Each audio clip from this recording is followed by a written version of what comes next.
about halfway through the second quarter of that game, and Kyle Oderman has been strong, a running quarterback. He's had some arm problems in preseason, and two-a-day practice, we do so much throwing that the arms get sore, and we think he'll be ready to go by game time and back to his old passing form. The good thing is he's got three experienced receivers that he threw to most of last year, and they picked up where they left off, and our passing game should be very good as the season goes on. Despite the fact that the Cobbers have a seasoned offensive unit, the defense is very salty as well, losing just 3 starters from a year ago, and it may be that they will have to carry the offense at the start of the season. Our defensive team started out very slow last year. Moorhead State ran on us very well for over 400 yards. We had some concerns on the defensive line particularly, and we made some changes. As the season went on, we got better, and we ended up number 1 in the conference defensively. So that was a factor in our being in the race right down till the end, until we lost to St. John's and Bethel. And about 8 of those guys are back, so we expect some very good defensive performance. Remember that 2 of the 3 positions that graduated were all conference. Mike Solberg, strong side linebacker, and Tim Langham, strong safety, and also Chad Freese was a second-team all-conference pick on the defensive line. So 3 big holes to fill there, and yet new players are coming in, and we think that everybody else is going to be a little bit more experienced and will pick the tempo up a little bit. So this should be a real solid defensive team. Losing last year to Moorhead State 41-21. The Dragons losing some key players from that team, and so a lot of new faces arriving for this year's crew, but they have the spring practice, and Jim Christopherson and his coaching staff had a chance to see the Dragons this past spring and have a little bit of an idea what might be ahead for them in this afternoon's game. When we scouted Moorhead State a year ago and made our pre-game preparation, we saw a veteran football team. We knew they were going to be a very strong team, and it proved to be true. They went on and won the NSIC and went on to the semifinals in NAIA, just as it was an outstanding year for the Dragons.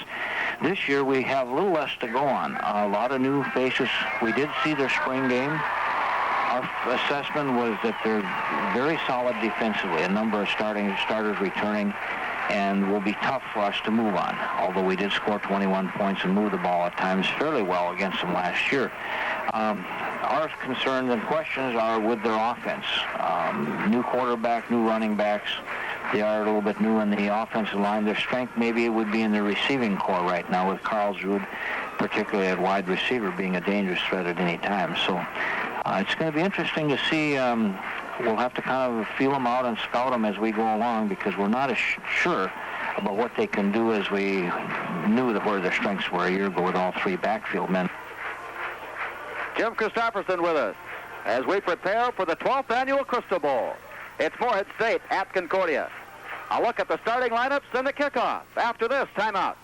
Midfield to try and find the Moorhead State captain, but the Dragons coming onto the field have a bit of a ritual that they all celebrate right at the midfield point in their game preparation, and we nearly lost one of the officials before the game even got started. The captains are meeting along with the officials for this afternoon's game, and deciding after the toss of the coin. And right now, I don't know that the wind would be much of a factor. The only factor would be is that if they have been keeping close tabs on the weather forecast and know if there might be a change in the wind. Right now, the winds are non-existent. The skies are clear, and it's about, 65 degrees, closing in on 70, and it's an absolutely beautiful afternoon. The toss of the coin has been made. And from what we can see, the Concordia Cobbers have won the toss and have declined. They will defer their decision until the start of the second half. Moorhead State's decision now is to take the football. So let's take a look at the Dragon offense. We could see one of 3 tight ends, either Bob Meinert, John Juntonet, or James Miller. Meinert will get the start. He's a senior from Irondale High School, but Juntonet is likely to play. Meinert at 226, Juntonet at 241, a bit taller and a bit bigger. At left tackle is Adam Miller at 253, sophomore from Coon Rapids at 6'4". The other tackle is Brian Burant at 6'4", 253, and a junior from Elk River. The guards for Moorhead State, Mike Anderson at 6 foot 250, a junior from Atwater, and Levi Hilmer at 6 foot 299, a junior from Pierre, South Dakota. Snapping the ball for the Dragons is Harold Nielsen, a 5'11", 232-pound senior from Faribault. In the backfield, Jeremy Shepard will get the start. He's 5'11", a 202-pound senior quarterback from Cambridge. His hometown Isante played his high school ball for the great Cambridge football program. Pat Elms is his backup. He'll get playing time today, and we'll talk more about him. Larry Tate, who grew up in Moorhead until he was about a junior high, 7th or 8th grader. Then his family moved to Hawaii. When it came time to play college ball, Larry Tate moved back to Moorhead, enrolled at Moorhead State. He's a senior now at 237 and at 5'11". The running back, across the river, Bobby Better, played his high school ball at Fargo North. A 200-pound sophomore at 5'11". Chad Mittag is in the slot. He's senior from Moorhead at 202 and 6'2". And the wide receiver, Brian Karlsrud, a 183-pound senior. If he does not improve the distance of his kickoffs, he may be giving way on kickoffs, but is still expected to be the place kicker. And so we're ready to get this crystal ball underway. It's teed up. Brian Barnick signals that he is ready. Back in kickoff return is Grover Moore, a freshman from Manor, Texas.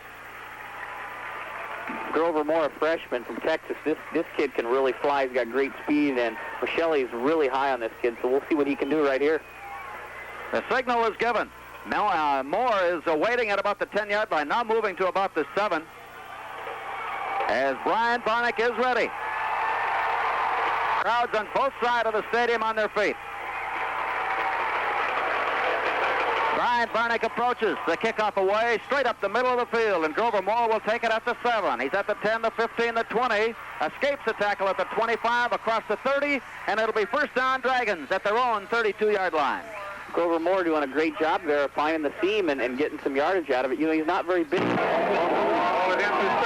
Only 5'6", 153 pounds, and he's got great speed, though. It'll be first down for the Dragons. Now a look at the front four. Brian Bowl and Nate Prosser are the defensive ends. Jason Carrot and Jared Scheck are the defensive tackles. Scheck has moved to the interior of the defensive line. Chad Johnson, Brent Weisgrim, and Shad Young, the linebackers, with Ryan Sanis, a sophomore from Breckenridge, the rover. Tim Odland, Stuart Lang, and Brian Barnick, the secondary for Concordia. 4 down linemen waiting, and here's the first play of the college season in Moorhead. A straight handoff up the middle across the 33 to near the 34-yard line. Larry Tate on the carry, picks up 4 yards, and it'll be second down for the Dragons. Larry Tate, a good-sized running back, over 200 pounds. He's a strong runner, so the Cobbers are going to have to not arm tackle him at all. They're really going to have to do a lot of group tackling this afternoon. His first play went up the middle behind Harold Nielsen and Levi Hilmer. On second down, and about 6 yards to go for a Dragon first down. Wide receiver near right side, wide receiver left. Backs are split behind Jeremy Shepard. Cobbers with 4 down linemen and 3 linebackers in close. Back to pass Shepard. Double pumping, goes off to the far sideline, and he's got his man complete. First down at the Cobber 45-yard line is Chad Mittag. Camped out in the secondary and went to the outside. Mittag underneath. Shad Young making the tackle, but first down, Moorhead State. You know, he's got a great arm, the quarterback of the Dragons, and Mittag, the receiver's got good size, so you might see him trying to throw over the top. Shepard's got that nice toss, and as a result, Mittag can get underneath it. He did a little pump fake at the line of scrimmage, and that froze the secondary for just a moment, allowing Mittag to get open. Backs are split now behind Shepard on first down at the Cobber 45. Slot near right side.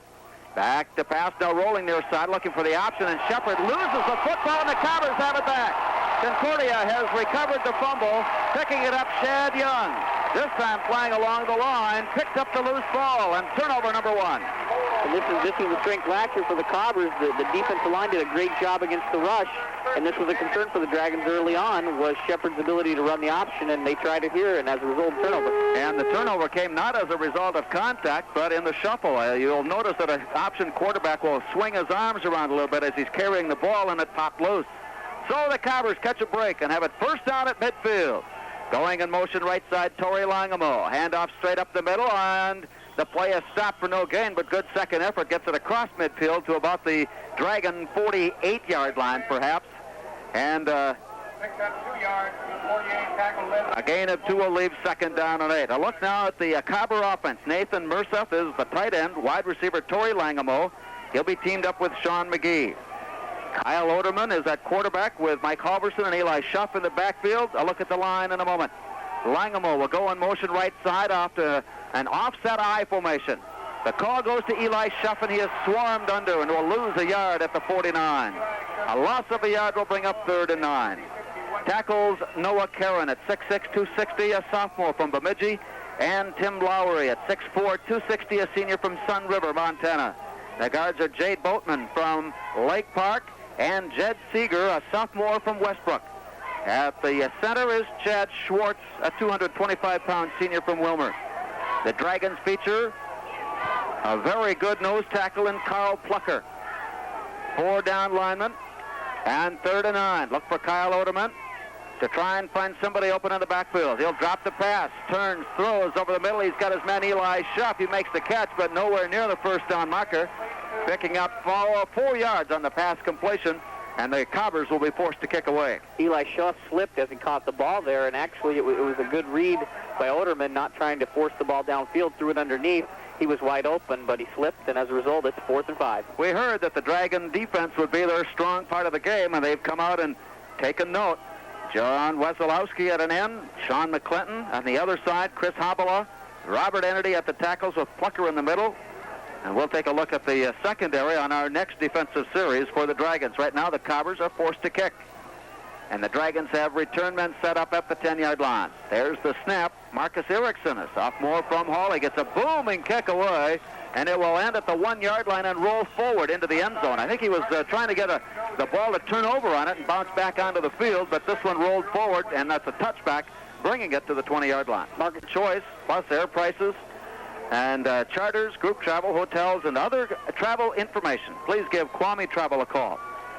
236-9906, 236-9906, or 1-800-999-1586. Kwame Travel at 1-800-999-1586. Well, right away, we've seen the two defenses, make the flex their muscles a little bit, and the offenses will still try to work out the wrinkles. Defenses usually ahead this part of the season. What'll be interesting for the Dragons here coming out in the second series, you've got a quarterback in Jeremy Shepard who throws the ball real well. The big question mark is, can he run the option? That's why backup Pat Elms has been the strong option quarterback. So you'll see a different in offensive philosophies when the quarterbacks rotate. Morehead State will come to the 20-yard line. Jeremy Shepard at quarterback. Backs are split. Wide receiver left side. Tight end on the near side, Bob Minor. And they will go off tackle as Larry Tate rumbles to about the 24-yard line, and he rolls finally to the 26, but was down at the 24. Stuart Lang came in to make the tackle. Dragons starting off with the option again right there, given to the lead man, Tate, who's a big, strong running back, and he's going to get his share of carries this year. I can tell he's a strong, hard running back, and he'll be tough to tackle this afternoon. 5'11", so he is not a big target from that respect, and a 237 compact, and he'll be very tough to bring down. Out of the I formation now, with receivers left and right for Shepard. And they'll go to the first man through, and the Cobber line waiting for him there and stop the play after a gain of about a yard at the 25-yard line. Bull leading the tackle. And Brian Bull from his defensive end spot makes the tackle, and it's 3rd down and 5. Brian Bull is capping off a great career at Concordia, the senior from Crookston. He has been a 3-year player. Wide receiver is Chad Mittag. He had a catch for a first down on the first series. Wide receiver left is Brian Carlsrud. He'll come back to the near side in motion as Shepard runs out of the I. Goes to the draw play. Tailback is met at the line and is stopped. And the Cobber front four not going for the draw play and stop it. Jared Scheck, who has been moved from defensive end to a defensive tackle, making the initial hit and the play down. Jared Scheck doing a great job. The whole Cobber defensive line doing a great job of what we call staying home and not overcommitting in that and reading it right away. Brent Weisgrom came up from his linebacking spot to help out. He'll be a story if he can contribute this year. He's one of those players that has been waiting in the wings for his turn to play. And now from Valier, Montana, Brent Weisgrom in on to help out on the tackle. Stuart Lang is back in punt return for the Cobbers, waiting at the 35-yard line. Here's the snap, and Shepard, who is the quarterback, punts, got a wobbly spiral away. Bouncing at the 46, and Stuart Lang takes it on the first bounce and is downed immediately. Upfield in a hurry to make the play, James Miller, senior from Sauk Center. Off the special teams, making the stop for the Dragons. Almost had visions of last Midfield, this one will begin at their own 44-yard line. Offset I formation. Flanker near side Langamo now goes to the open side of the field in motion. And on the option, Kyle Oderman pitches back to Eli Schupp. He cuts back up the middle of the field, has some good gain across midfield to the Dragon 47-yard line, and a gain of 8 yards for Eli Schupp. You're going to see that a lot this year, Larry, with the offset I. The Cobbers like to run out of that. But the whole key to that option there was Sean McGee, the wide receiver, made a great cut block so Eli Schupp could get outside. Torrey Langamo out, and the Cobbers will go with a second tight end, John Jaskin, sophomore from Moorhead. He will team up, he and Nathan Merseth are the two tight ends now, with the lone receiver, Sean McGee, to the near side. 5 down linemen for the Dragons on 2nd and a yard. Eli Schupp high into the air, over the top of the pile, comes down at the 44, and that's a first down after a gain of 3. Yeah, that's an interesting concept. The Cobbers, when they get in a short situation, they go with what you call a short offense there, double tight, and just go right after a team. And I think sometimes mentally that can be really tough if they beat you. Cobbers pick up their first down of the afternoon with 8:52 to play in the first quarter. There's no scoring between the Dragons and Cobbers. Concordia at the Dragon 44-yard line. McGee comes wide to the near left side. Torrey Langamo back in, is flanked out to the right. Again, the offset I for Kyle Oderman. Long count. Goes to the drop play. Eli Schupp will run to the short side of the field. There's no run this time. He was met and tripped up by Carl Plucker. A great nose tackle for Moorhead State. A senior from Worthington got into the backfield and created all kinds of problems for Eli Schupp. Could be a problem with Carl Plucker. He's such a great nose tackle and does a great job of reading. Anytime you got a delay play like that or a draw or anything, I'd be worried about Plucker because he's all over the field. Cobbers on 2nd and 12. Off the right hash mark. At the Dragon 46. Straight I formation behind Kyle Oderman as Langamo comes to the near side in motion.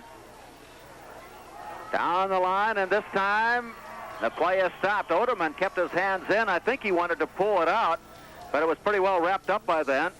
And Mike Flynn gets back to the original line of scrimmage, a gain of 2. Mike Flynn had the good game a year ago with 2 touchdown scores, but then was in a battle for playing time from that point on. All the other fullbacks came up and stepped up, and Flynn just, as a result, didn't get back on track, and so you had a committee, and hopefully this year he can start off on the right track again. It's 3rd and 10, Concordia at the Dragon 45-yard line. Langamo to the near side in motion. Rolling right side and being chased. A big hit put on and the ball thrown into the ground incomplete. Coming back from his center spot, Chad Schwartz, who had been defeated at the line, then caught Carl Plucker and picked him away, allowing some extra time for Kyle Oderman, but not nearly enough. And as he swung his pass out, threw it into the ground, and it's 4th down and time to kick.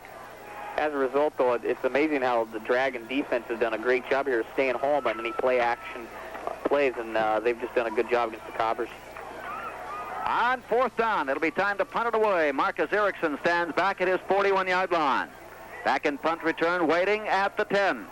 Grover Moore on the far side. Brian Carlswood on the near side on a punt is angled to the near side. Carlswood will signal the fair catch. It bounces at the 1 and rolls along the side of the goal line and out of bounds inside the 1. Marcus Erickson that time got the roll he wanted. It hit at the 1 and looked like it was going to roll forward, but it did not reach the goal line. It took a sideward bounce out of bounds.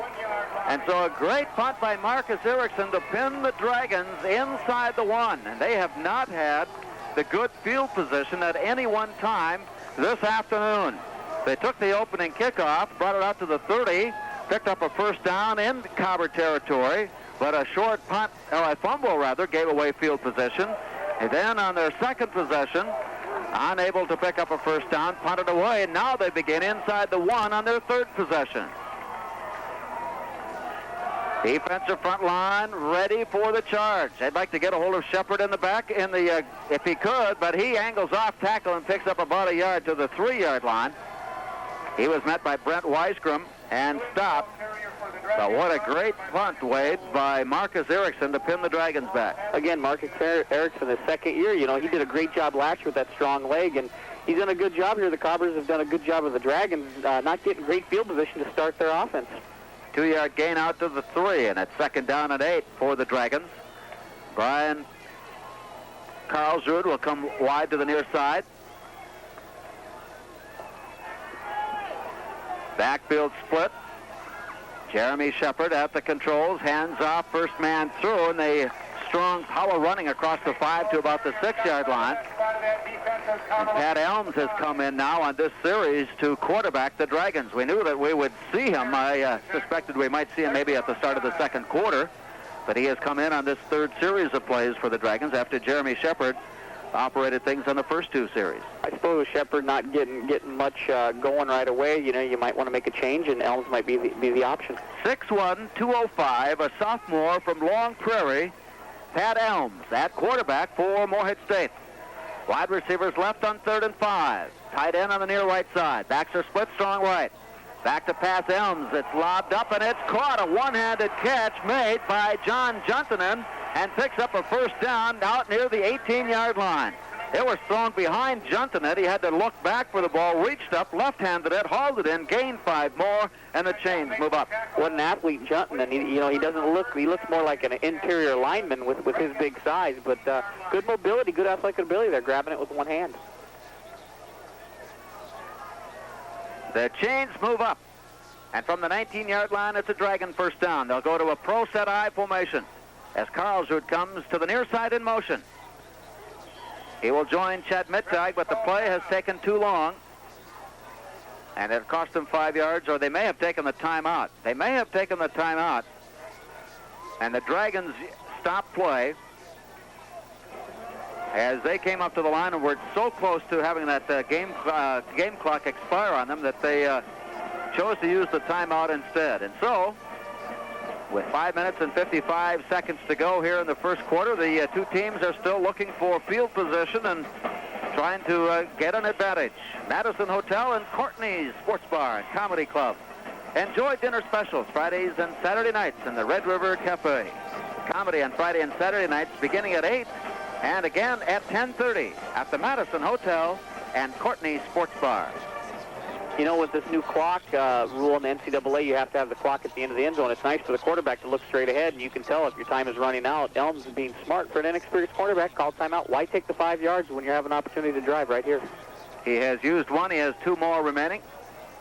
And this gives us a chance to perhaps explain to those who, or try to explain to those who are unfamiliar with the celebration rule. It has been talked about a lot in the college season that began what seems like about a month ago for some of the Division I schools, but no celebration on the field that draws attention only to yourself. If you want to congratulate a player, that's fine.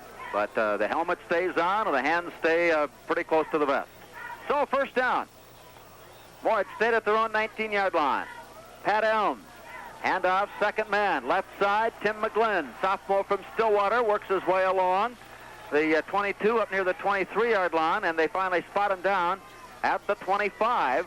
So McGlynn on about a 6-yard carry. McGlynn, the type of runner, a lot like Brian Karlsrud last year. Not very tall, 5'7", 5'8", about 180 pounds, but with great speed, and that's something that the Dragons are looking for. A tailback who's got the speed that can get outside. 4 yards to go for the first down. To the near right side. Wide receiver left. Backs are in tight now behind Pat Elms. On the option, pitches out, and right there the play is met and dropped down by Cobber linebacker Shad Young. That was a great job by Shad Young, but more than anything on a defense, when you're running against the option, you've got to make sure everybody's got to do their job responsibly. Shad Young going after the tailback, doing what he's supposed to do. The defense end also forcing the quarterback to make the pitch. As a result, the Cobber defense stops and 3rd down and long. Shad Young played the rover back last year, more like a strong safety. This year has been moved to a linebacking position.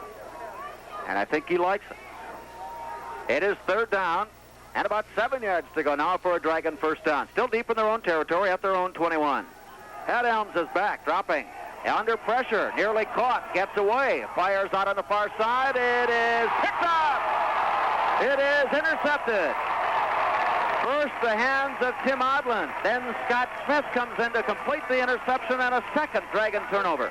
and it's that Cobber defensive line doing a great job of putting pressure. As a result, forcing the interception, Scott Smith reaping the benefits. Tim Odland had it on his hands, but he was running so fast he couldn't bring the ball to him quickly enough. But fortunately for the Cobbers, Scott Smith was right there to help out and get it under control.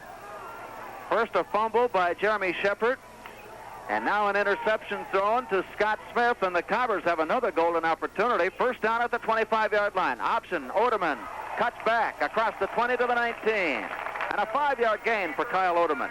So far, the Cobbers can't deny that they haven't had great field position. The defense has done a great job of letting the offense start at least at their own 45 or better, and the Cobbers are knocking on the door right now. Second and 4. Reminder to stay tuned at halftime. A great interview with Esther Allen of Concordia. She'll be visiting with Maureen Zimmerman about the upcoming visit of Norway's King and Queen. That's to be here in Moorhead on October 20th, and Esther Allen will be bringing us up to date on that. Second down and 3 yards to go, and a flag from the defensive secondary. And the game clock has expired, and Kyle Oderman, who had taken some extra time in the huddle, unlike Pat Elms, had not been paying attention to the game clock, and this one will cost the Cobbers 5. Like I said, it's ironic early in the year you get a quarterback like Elms, who's young and inexperienced, makes the read right away and saves himself 5 yards, and Oderman, an experienced quarterback, ends up getting 5 yards of his own when they're knocking on the door. You notice they came out of the huddle a little quicker this time. So the loss of 5 on the penalty makes it 2nd and 9. Out of the offset I formation, strong right. Oderman will follow the right side and turn upfield. He bumps off a tackle, and he's on his way. Pitches back and pitches out of bounds. It's enough for the first down. He had his trailer, Rod Edlund, and he pitched it behind him. But with the ball not in control of the opponent, the Cobbers will retain possession and pick up the first down. Oderman doing a great job of breaking a couple tackles, and like we said all year last year, what a great option quarterback he is. He made the read. He got up about 10 yards. Edlund was just to the right of him. Nobody was on him, yet everybody committed on Oderman, so Oderman tried to pitch it away, but he was just a little bit behind. It's first and goal. 3:22 to go. Offset I. Mike Flynn, the front man. Eli Schuff, the tailback. And Schuff gets the call, or rather it's Rod Edlund. Rod Edlund gets the call inside the 5 to the 4-yard line. So far, you really got to commend the Cobber offensive line. They've done a pretty good job of holding that big Dragon defense from stopping anything on the run here. Rod Edlund has come in on this series for the Cobbers. He'll give way to Eli Schuff. They will share that play throughout the course of the year at the tailback spot. Edlund, a 200-pound senior from Battle Lake, played community college football at Fergus Falls. And Eli Schuff back in now, the junior from Billings, Montana. They go to a full house T formation on 2nd and goal. Hand off to the right side and inside the 2-yard line, and that's about all. That flags come down. Flags are down on the play as Mike Flynn carried to about the 2-yard line. There's only two options in this situation. Usually it's either a late hit or a face mask. And the officials are meeting without representation from either team. The preliminary indication now is that it was a face mask violation, and Kyle Oderman has been brought in to the decision-making process, and he has gotten the call from the near sideline. And at this point, a penalty from the 2-yard line, half the distance, is a 1-yard penalty that sets you up at the 2, or at the 1 rather. And it'll be 3rd down, or 2nd down. The play will remain. It is 2nd down, so they gain a down.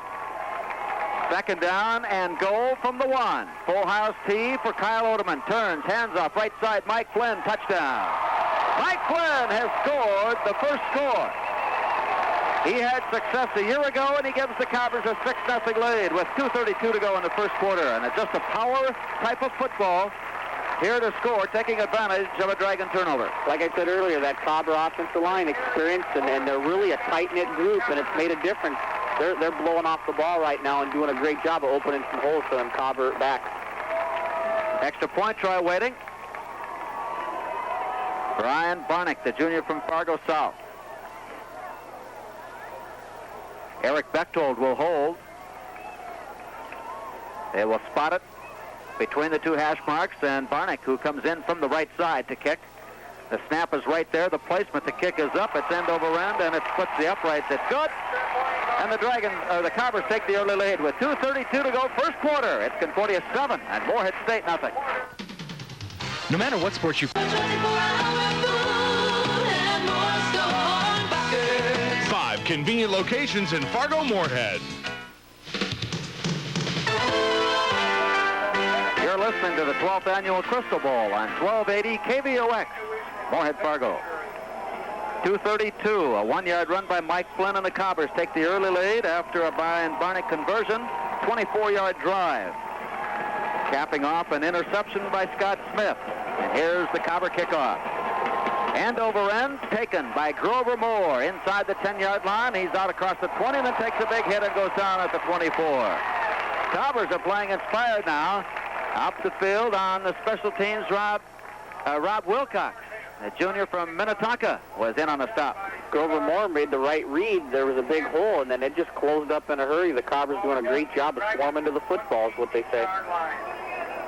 And so the Dragons, who have had the ball across midfield for only one play and have started their drives inside the 30-yard line on each occurrence, begin now at the 28. Brian Karlsruhe comes wide to the near right side. Larry Tate, the front man in the I formation. Karlsruhe goes in motion wide left. Jeremy Shepard is back in at quarterback, and they'll cut to the short side of the field. Tim McGlynn runs into problems and goes down at the 31. McGlynn picks up about 3 yards before he swarmed under. Leading the hit on the near side is Brian Bowl. Brian Bowl, he's all over the place. I tell you what, you can't find a guy that works harder when he plays football. In the offseason, you look at Brian and coaches say he's a mystery because he's really not that strong in the weight room. He's really not that fast. But you put pads on the kid and put him on a football field, and he becomes Superman. It is 2nd down and 8. Chad Mittag comes wide to the near right side for the Dragons. Wide receiver left. Backs are split strong left. Mittag in motion now. He'll go to the wide side of the field. Shepard looking for him. And the pass underneath, and it's dropped. It was right on the fingers of Jason Malley. But it drops to the ground, incomplete. Well, the Dragons showed where they were going. Everything was headed in that direction. And Malley stepped under the coverage and was wide open. But the pass was right where you want it to be, right on the hands, and that drops incomplete. Sometimes those are just too easy when you hit them right in the hands, you know, and that's happened quite a bit. A lot of receivers always feel like, oh, my goodness, it's too good to be true. It was right there. 3rd down and 7 now for Morehead State at their own 31. Malley wide left side. Tate and McGlynn split. Behind Jeremy Shepard, flanked out on the near right side. Back to pass now, dropping straight back, looking out on the near side. He's got his man. Brian Karlsruhe comes under the coverage to make the catch at the 49-yard line. Double coverage on the near side. Tim Island was there and in the way, but Karlsruhe, the veteran receiver, was able to get open and make the reception. That's who they want to get it to. Brian Karlsruhe last year averaged 19.4 yards per catch average. He's a big play guy. You want to get in his hands because he can make some things happen. St. John's leading Concordia of St. Paul 20-0 in the second quarter. St. Olaf leads Luther 6-0 in the second. St. Cloud is leading Minnesota Duluth, or rather Duluth is leading St. Cloud 15-14. The Bulldogs leading in the second quarter. Here's a play on the near side. McGlynn gets back to midfield, and that is all before he is stacked up on the near side. Tackle made by Ryan Sanis, who has taken over the rover position in the Dragon defense. Cobber defensive line staying home there and not committing too soon, and they've done well so far. I suspect the Dragons are really going to start to air it out here and see what they can do. One other score, South Dakota leads Northern State of Aberdeen 7-0 in the first quarter. And so on 2nd and 8 yards to go at the Cobber 49. Mittag in motion, draw play, second man, tripped up at the line, leans forward for about a yard. Larry Tate tried to lead the blocking, and McGlynn on the carry was stopped by Brian Bowl and Brent Weisgrum. And it's 3rd down and 7 yards to go. You know, an inexperienced back in McGlynn, the hole was there, it was off to the right a little bit, and he went straight ahead. And those are things that, as the game progresses, both teams are going to be sharpened. Jason Malley goes wide left side for Morehead State, and Karlsruhe comes to the near short side of the field, closing in on the final play of the first quarter. 5 seconds showing. Now 4, and they get the play off. Shepard rolls left. Set, drops the pass, and he's under pressure, and down he goes. The Cobbers' Nate Crosser from the near side defensive end will get credit for the sack as the quarter comes to an end. And we'll exchange sides of the 50. After 1 quarter of play from Jake Christensen Stadium at Concordia, it's the Cobbers 7 and Morehead State nothing. 7-0 after 1. And that sack brings up a 4th down play for Morehead State, and they have the ball at the 44-yard line, so Jeremy Shepard now on as the punter.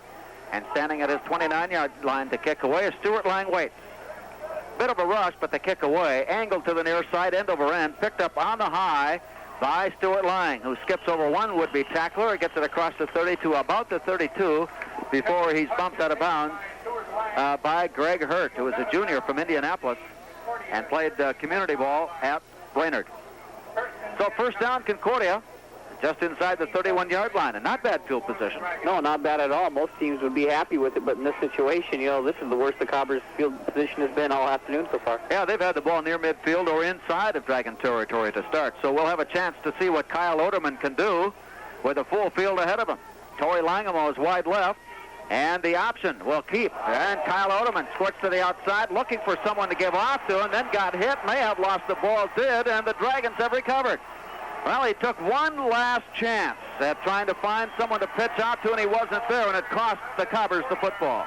See, there's good and bad things that can happen when a quarterback likes to do that downfield. It's great, and you can score the big play off of it, but as a result, too, the negative is you tend to turn the ball over, and that's what happened. Oderman tried to pitch it or was getting ready to, so the ball was a little loose, and they popped it away. He'd already picked up enough yardage for a first down, and Kyle Oderman has the personality that at times you just have to settle him down a little bit. He wants to do so much with the football, and sometimes you have to tell him to say, take what you've got.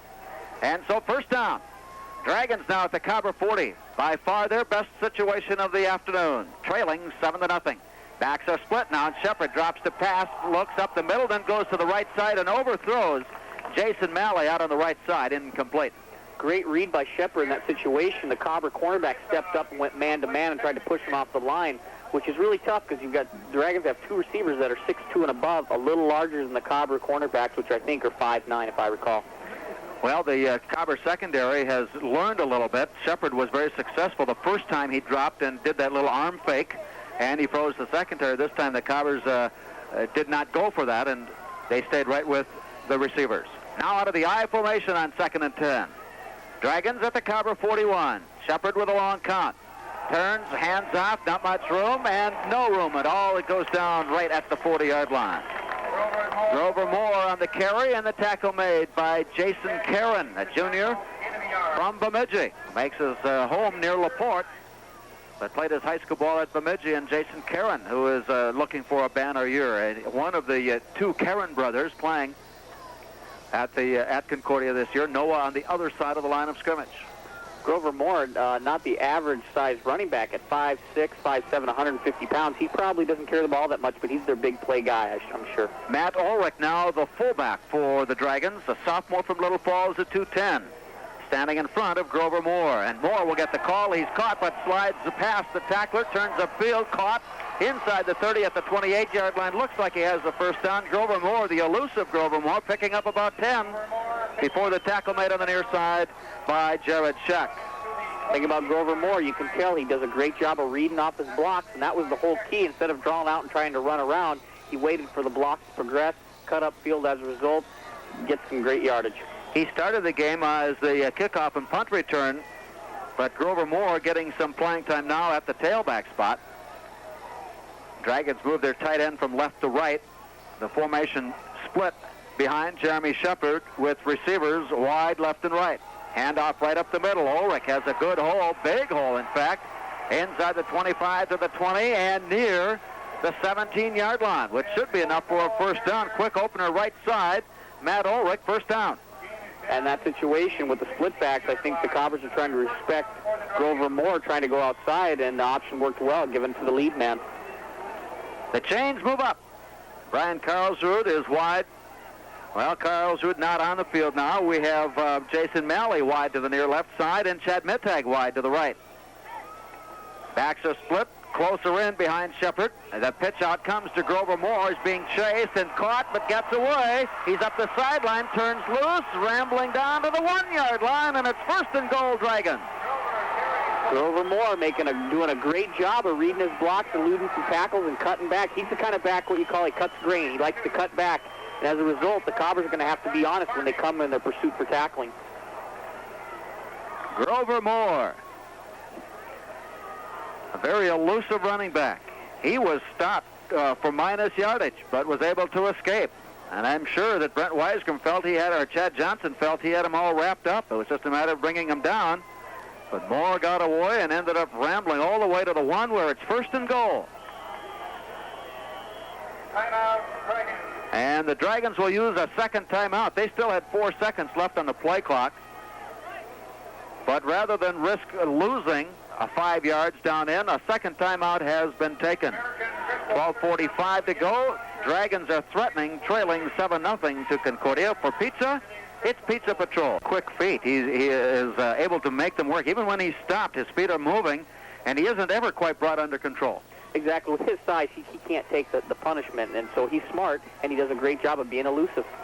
Grover Moore in the backfield, along with Matt Ulrich, trying to cap off a drive, a short drive, as a result of a Cobber fumble.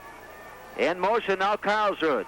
Jeremy Shepard pitches out to Ulrich, and he dances in. He is untouched. He had a hole about 10 yards wide to go in. And now an extra point away from tying the game. And out of that, the lead block was by Grover Moore, 5'6", 150 pounds, and he runs over a Concordia linebacker. That's amazing to me to see a kid with that kind of heart and going after it here this afternoon. Matt Ulrich on the 1-yard score to make it a 7-6 game. Now the extra point try. Dragons, Mike Anderson. He wears a lineman's number, 62, but he's the kicker. And the placement down, the kick is up, it is straight through, and it is good. And the Dragons have tied the game with 12:42 to go in the second quarter. It's Concordia 7, Moorhead State 7. Royal Jewelers, 73 Broadway, downtown Fargo. We're proud to be your official Rolex jeweler. If your group is planning a trip, let Red River Trails provide all the service you'll need to make it a trip to remember. Whether you're traveling to Minneapolis for a game or planning a major trip, let Red River Trails help make your next excursion the best it can be. Call 236-0300 to make your reservations today. Red River 0300.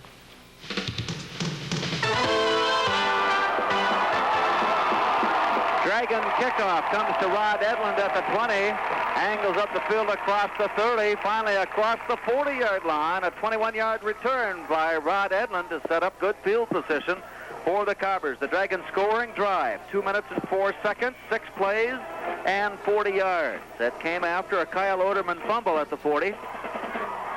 Matt Ulrich on a 1-yard run, Mike Anderson the extra point at 12:42 of the half, and we're tied at 7.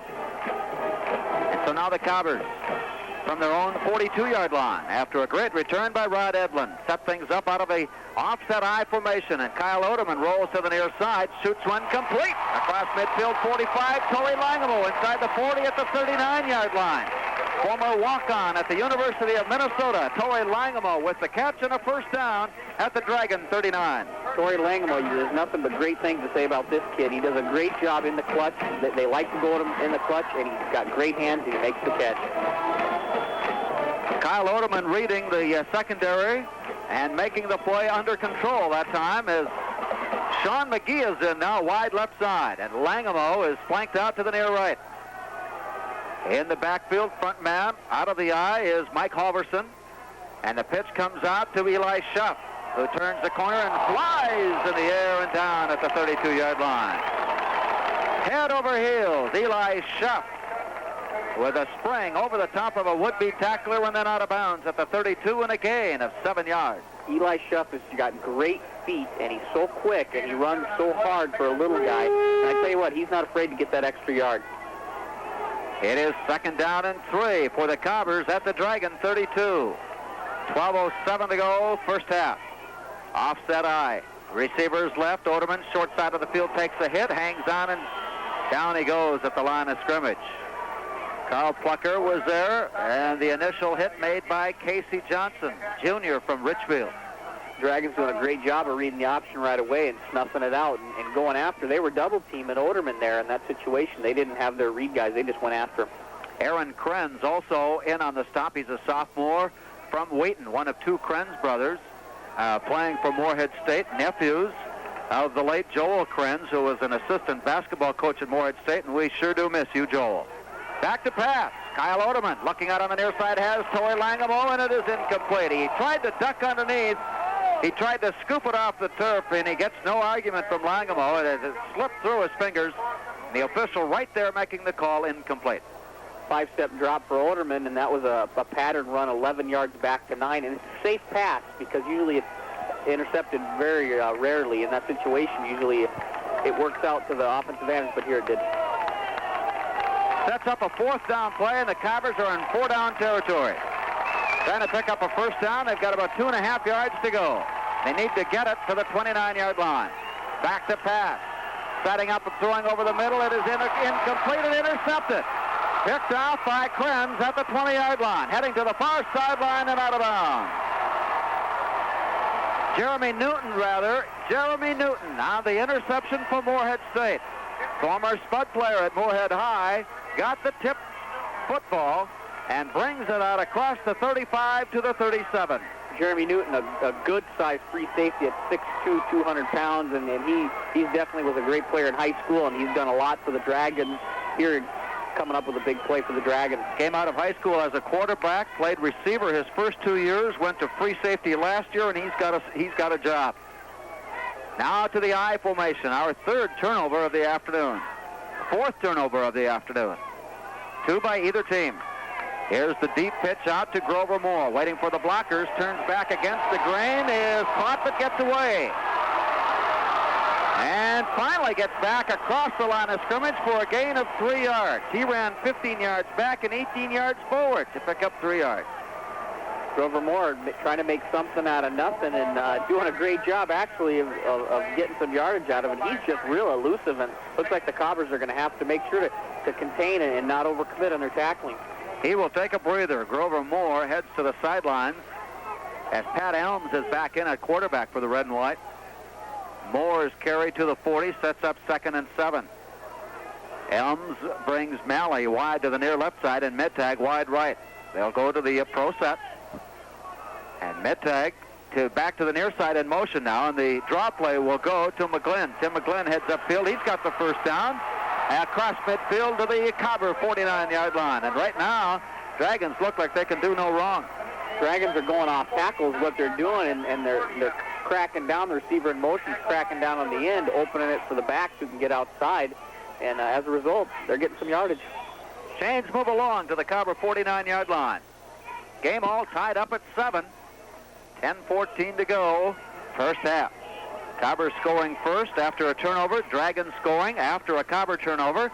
Now the Dragons, after another Cobber turnover, are at the Cobber 49. Along the line, off tackle play, not much room there, but good hard running. Makes a couple of yards, maybe 3 on the play. Both teams use the option as an integral part of their offense, and most successful programs usually have some form of the option that they use. And as a result here, both teams are using it. You know, we have to be a little bit more on the ball here this afternoon. As you mentioned during the break, 7 people out of the Dragon backfield already. We've also seen 3 receivers, 4 receivers. And now the Dragons, by committee, have made a 2nd down and 9 at the 48-yard line. Grover Moore is again in trouble. There's flag. There are flags down all over now as 3 and 4 different Cobbers tried to bring down Grover Moore. And we have a holding call against the Dragons as they were trying to protect their running back. Matt Ulrich, the fullback, actually kind of held on a little bit, and he tried to get away with it by grabbing the jersey and pulling it in as tight as he could, trying to be a good actor, but the referee caught it. Yeah, he was too much in the wide open to get away with that.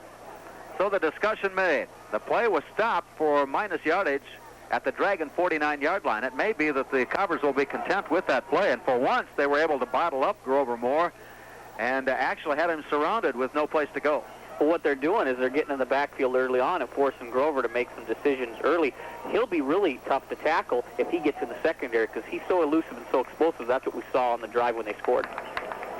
They will take the penalty. It was a major penalty. Ball back to the 37. And so the ball moved back to the 37-yard line, and it'll be second down. And about 22 yards to go, maybe 23 yards to go for the first down. They need to move the ball inside the Cobber 40 or 39, near the 38-yard line. So big play coming up for the Dragon offense. They will send a wide receiver, Malley, wide to the right, mid-tag to the near left side. Backs are split wide. Pat Elms, one of two quarterbacks, seeing extensive duty here today. Fakes the quarterback drop, bounces off, squirts to the outside, still on his way, and then finally is upended. Jason Caron, the junior defensive tackle for the Cobbers, tripped him up at the last moment. If he not had he not gotten to the shoelace, he was going to pick up some big yardage. Pat Elms would have picked up a lot of yardage. That's a situation where it was a committed quarterback draw. Elms isn't all that great of a throwing quarterback, but he runs the option so well. So it's kind of a different philosophy. We saw the Dragons drive last series with passing. Here they're trying to do it with the run. The ball stays at the 37, and it's third down and 24 yards for the first down. Brian Carlzut in at a wide receiver to the near left side with Malley wide to the right. Backs are split behind Pat Elms, who takes a long count. And with 2 seconds to go on the play clock, steps back. Dumps one over the middle to Grover Moore, who makes the catch. Goes to midfield, short of the original line of scrimmage. It'll be fourth down. And we look for the Dragon punter to come onto the field. So Grover Moore, also a receiver. Grover Moore, quite versatile here this afternoon so far, returning kicks, returning punts, catching the ball and running the ball. He's the kind of guy they want to get the ball to because he's making things happen. Stuart Lang is on now in punt return for the Cobbers. So at least for the moment, it would appear that the Cobbers have been able to avoid any hurt from the interception thrown. Jeremy Newton on the interception for the Dragons. And Moorhead State will punt it away. Here's the kick by Shepard. A better kick than he's had. Stuart Lang inside the 10 to the 8, slips, and then has 8 Dragons waiting for him as he looks up, and he decides perhaps that that's about all that they're going to give him, and down he goes. Shepard did a great job of getting the ball high in the air so his defense can run down there and get under the kick. As a result, Stu Lang had nowhere to go, and he tried to sidestep a couple but couldn't get any yardage.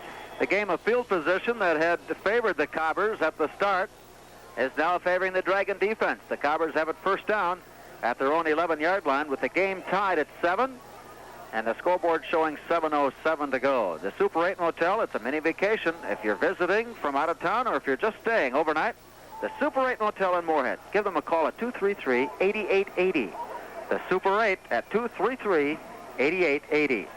Used cars, need another car for the family, or perhaps your student has gone away to college and has found out that 7:07 to go first half, and the game tied up at 7, and this is shaping up to be the kind of battle that the fans will be here until the last second has been played. Kyle Oderman hands off to the near side, and Eli Schuff squirms his way across to about the 12-yard line. Just a short gain for Schuff, about 1 is all. And the tackle was made by Nate Moe, the senior linebacker from Rosemount for the Dragons. Cobbers running a power there, and they have 2 plays that come off of that. They have a power that goes outside and one that goes inside. That one happened to be inside.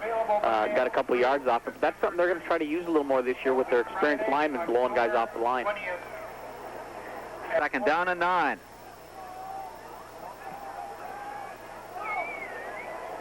Flynn and Halverson. Flynn and Schuff in the backfield, and Oderman, the quarterback, keeps this time on the option, and we've got a late flag thrown into the tackle as he is brought down near the 14-yard line. And it may be that on the tackle someone slipped a hand up into the face area. And a big penalty against the Dragons here, who were guilty of a holding just moments ago that eventually led to a punt, and now a face mask violation against the Dragons. It's a small, inadvertent face mask. Sometimes those things happen, where you try to make the tackle and your hand just slips up into the face area. Exactly. A couple years back, they created 2 face mask rules, one a 5-yard and one intentional for 15. It used to be, it always was 15 yards. Now they've gone with the 5 and 15. The Dragons got the minor one here. Not quite enough for the first down. It'll be second and short. About a yard to go, and they'll go to the full house tee. Flynn centering, Edlin, and a Schuff, and the call goes off the right side to about the 24-yard line for the stop, and a Cobber first down. Mike Flynn on the carry picks up the first down. Mike Halverson, who was the backup fullback, was also in that full house. And so with 6 minutes to go, the Cobbers now have the ball across the 24-yard line.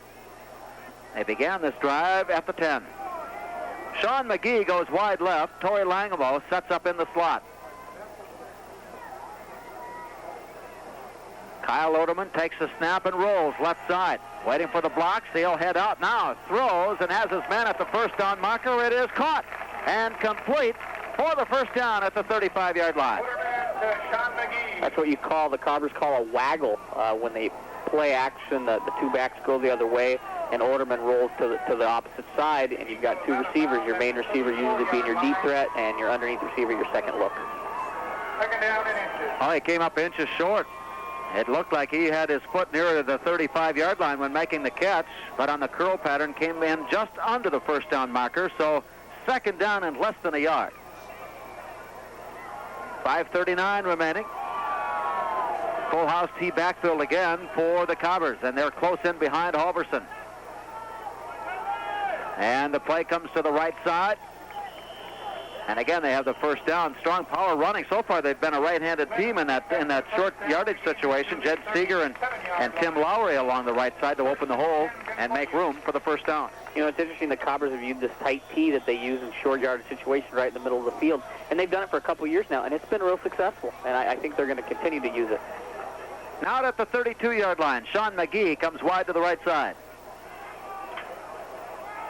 Offset eye, Mike Flynn, will get the call. And he is bumped as he gets to the line, but backs away from the tackle up to about the 40, and a gain of 3 yards. Gain of 3 on the play. Mike Flynn on the carry. Oderman making the read on the option right away and giving it to Mike Flynn. Must have saw something when he made the adjustment, and as a result, got 3 or 4 yards. Junior from Redwood Falls. We've got identical twins nearly in the fullback position. Halverson at 215 and a junior. Flynn at 215 and a junior. Both stand 6'2". Both are juniors. And now with 7 yards to go, Kyle Oderman on the option to Eli Schuff. It's strung out pretty well. A flag comes down, and Schuff is brought down for a loss. Along the near side, John Steinke, the corner, played his high school ball at Grand Rapids from Deerwood, making the stop. We have a holding call against the Cobbers. A play that was stopped for no gain. It could be 3rd and 7, or if they mark off the penalty, it will remain second down, but long yardage to go for the first down. And the Dragons are making that choice. That has stopped play with 4:36 to go. It's interesting, so far last year, the Dragons were penalized for over 100 yards in this football game last year. The Cobbers were only penalized for 5. And it's kind of been the opposite. The Cobbers have been penalized quite a bit here early on, or actually both teams, should I say, have been penalized. And that's expected early in the game. There's a lot of those little things, the offsides, the face mask, and as a result. The penalty has moved the ball back to the 28-yard line, where it's second down and about 20 yards to go now for a Cobber first down. Wide receivers to the left side for Kyle Oderman. Mike Flynn offset left. Oderman rolling left. He wants to find room now, loads it out and finds his man, and complete near the first down marker. Torrey Langemo went up between a couple of Dragon defenders. He and Greg Hurt battling for the football. Langemo came away with it. Let's see where they spot it. That's a 20-yard gain, nearly a 20-yard gain. Oderman almost broke the rules there and could have been. He actually rolled out, and you can't throw past the line of scrimmage. And the defense coordinator for the Dragons was just jumping up and arguing that he went across it, but I don't think the referee quite caught it. And they are bringing in chains to measure. I thought the play had gone too far for him to be throwing, but he was able to find Langemo and make the completion. I think he had a choice of either running or throwing it, and it probably would have been about a horse apiece. He could have gained some big yardage on the run, but hey, it's easier to throw than run. And he picks up the first down. Langemo, by a length of the football, makes the catch for the first down, and the chains move along. So the Cobbers that began this drive at the 10 now have brought it out to the 47-yard line with 4:10 to go, first half. And the game knotted up at 7. Sean McGee goes wide to the near right side. Torrey Langemo sets up in the slot as Oderman pitches off to Schuff, left side of the field, tries to find the corner, and it's pretty well strung into the sideline. And the play is brought down. Tackle made on the far side, and the stop made. The Dragon linebackers in secondary have done a great job of stepping up on the runs, play anything outside, and forcing the Cobbers to either run it out of bounds or try to cut up field. They will mark it down right at the midfield stripe. It's second down. Kopacek making the tackle for the Dragons on the play. They finally settled it in at the 49-yard line, so second down and 9 after a gain of 1. Sean McGee comes wide to the near right side. Flynn offsets to the right, and Langamo now in motion. The rush is on, and there goes Oderman. He turned to look upfield and ran right into the Dragon defenders. Stop was made by Kyle Kopacek, the junior from Olivia. He was right in the face. Nobody touched him on the way up. Looked like Kopacek was blitzing. He coming from the outside, and as a result, nobody was touching him. And he's a big-sized boy, and he's going full bore up to Kyle Oderman. The whistles have blown, and the officials have taken a timeout. I think we've got some of the more intense players along the far sideline that have worked their way onto the field, and the officials want to make sure that they have a full playing field to work with. And now the officials will stop play again with a Cobber timeout. So we've got a break in the first half with 3 minutes and 30 seconds to go. Until halftime, the score is tied. It's Moorhead State 7 and Concordia 7. Ball resting at their own 40-yard line after Kopacek on the quarterback sack, stopping Oderman at the 40. They'll come up now with wide receivers to the near right side. Mike Flynn, the lone setback, and he blocks. Going deep out on the near sideline, he's got Torrey Langamo up, and he makes the catch at the 30 and out of bounds at the 25-yard line. Somebody forgot about Torrey Langamo. There are 3 Dragon defensive men back, and now they talk about their assignment. John Stinky, the cornerback, and the safety, Wonkovich, actually got mixed up, and they went after McGee. They both got caught up with each other, and Langamo came right underneath, and it was a big yardage for the Cobbers. Third catch of the day for Torrey Langamo, 2 of them for first downs. This one to the Dragon 25-yard line. So the Cobbers pull a bit of magic here at the end of the half. 3:24 remaining. Wide receivers to the left side. Kyle Oderman along the line. Options out to the left to Eli Schuff, and he turns up to the 20, the 15. He's got the first down and out of bounds at the 12-yard line. Good read by Kyle Oderman to pitch it soon and not try to drag that out. He saw the read. They committed on him. He pitched out to Schuff right away and let Schuff do his running. There are so many teams that will feature the veer, but that's about all they do. And there aren't many teams that will try to mix in the veer offense with other types of offensive sets because of the timing that is involved in the blocking. Now first down. Cobbers at the Dragon 14-yard line.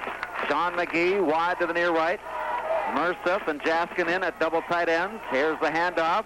Escaping a tackle, and Eli Schuff is at the 10-yard line before being brought down. And the tackle was made by Carl Plucker, the everywhere senior nose tackle from Worthington. The Cobbers really got to like that. Like you said, they can run the veer option, then turn around and run power straight out of the eye. And most teams that are successful use a little bit of the option if they can mix it in, but you're exactly right. It's such a timing play that you have to go it over and over and over again, and to be successful at it, that's what you have to do. Second down and 7 yards for a Cobber first down at the Dragon 10. Offset I formation. Mike Flynn, the front man. The call goes to Eli Schuff, and he powers off right tackle to about the 8-yard line.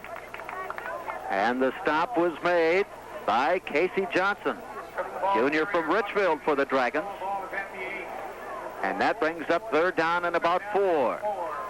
Cobbers bringing in a new running back now. Here comes Mike Halverson. He and Mike Flynn alternate at the fullback spot, but this is a short yardage play, so both will be in that tight T. Flynn will center Halverson on the right and Schuff on the left. Kyle Oderman under center. Options. Double fakes into the end zone, and the ball just underthrown. Looking for his tight end, John Jaskin.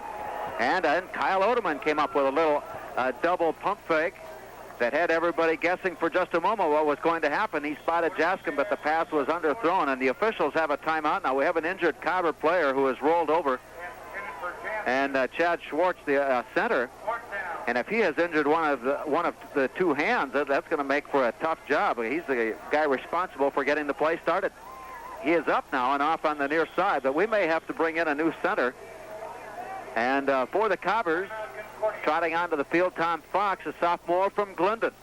Cobbers have used another timeout, so they want to make sure this gets done right here.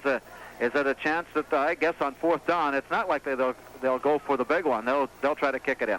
Oh, early in the game, you want to get as many points as you can. Obviously, that hurts with Schwartz getting hurt, but looks like he's coming back in the ball game. So it must have been a minor injury. Now, he was lying on the field for a while, and he's back on now. He'll handle the center duty. 1:48 remaining.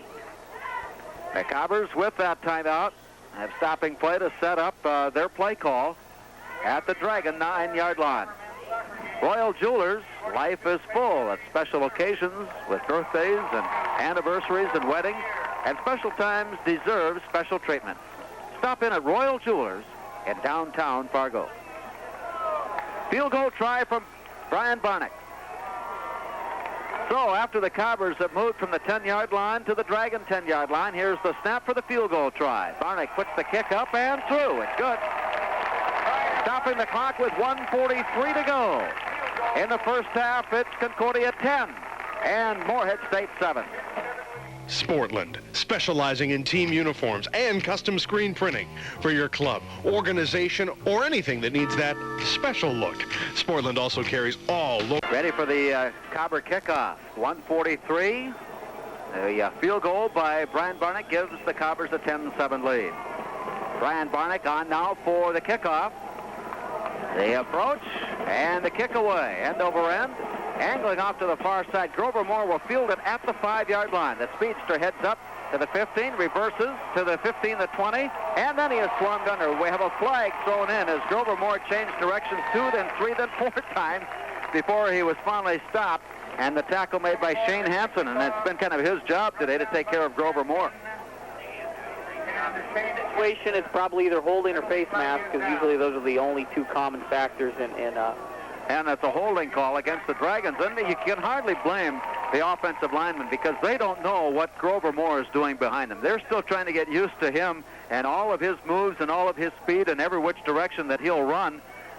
They're just trying to do the best they can. But with an elusive back, you usually have to hold your blocks a little longer, and that's why he's not right through the hole right away. And that's what they're doing. They're holding their blocks. And they're getting caught. 1:36 now showing. So a 90-yard drive by the Cobbers, capped off by a 26-yard field goal by Brian Barnick, and it's 10-7. Now, let's see what the Dragons can come up with as Jeremy Shepard returns to take over at the quarterback spot. The handoff up the middle to about the 15-yard line before the tackle made.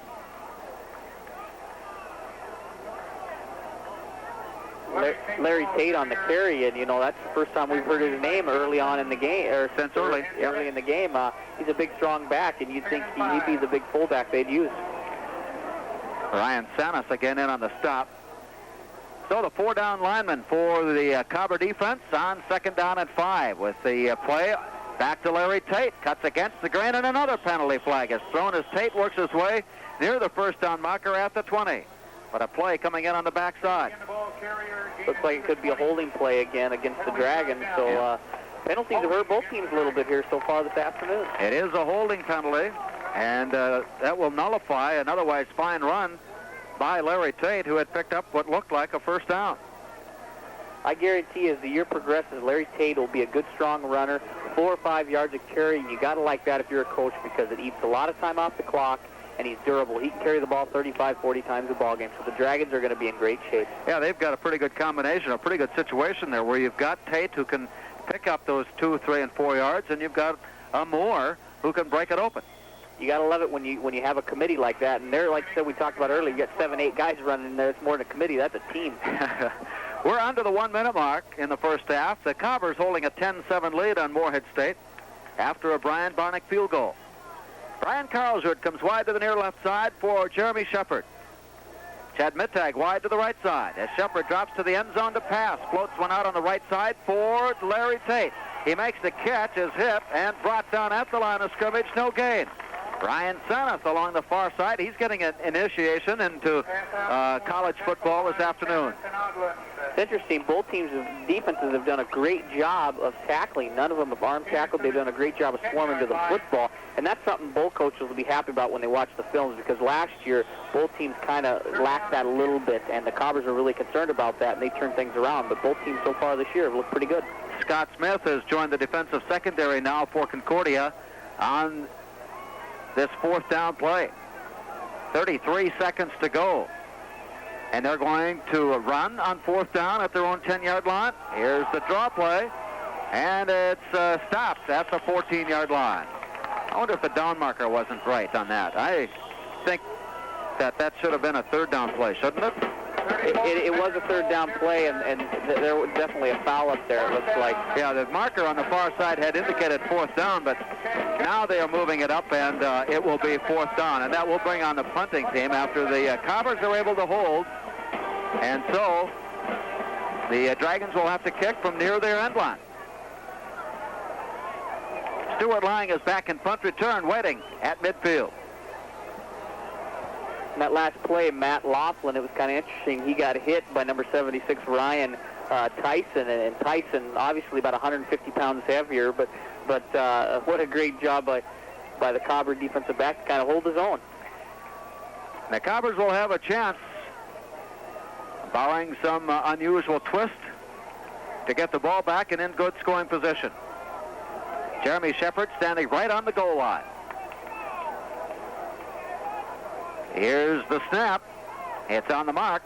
Cobbers with a rush, but the kick away. And Shepard has certainly improved his punting game in his last two tries. Driving Stuart Lang back to the 45, and he has no place to run, and is brought down at the 48. Just a 3-yard return for Stuart Lang. Shepard had been struggling on his first two punts, but on his last two has found the way to get it out of the end zone. He did a great job. When he punted that, by the time Stu Lang caught it, there was 9 Dragons. It was nothing but white. Boy, I'm sure Stu Lang's white to his eyes were looking pretty big, thinking, where am I going from here? 16 seconds to play in the half. Cobbers with a field goal advantage. They'll have 3 receivers on the left side of the field. Kyle Oderman dropping to pass. Shoots one over the middle, and it's picked off at the 35-yard line. Threw it right into the teeth of the secondary. Casey Johnson heads up across midfield, still on his feet, and will finally be tackled at the 45-yard line with 3 seconds remaining.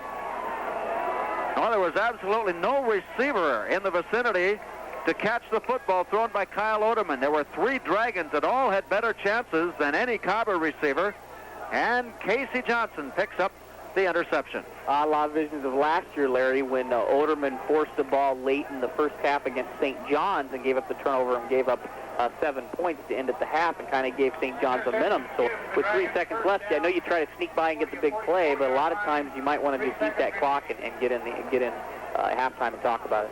6 turnovers, 3 apiece in the first half. 3 seconds remaining.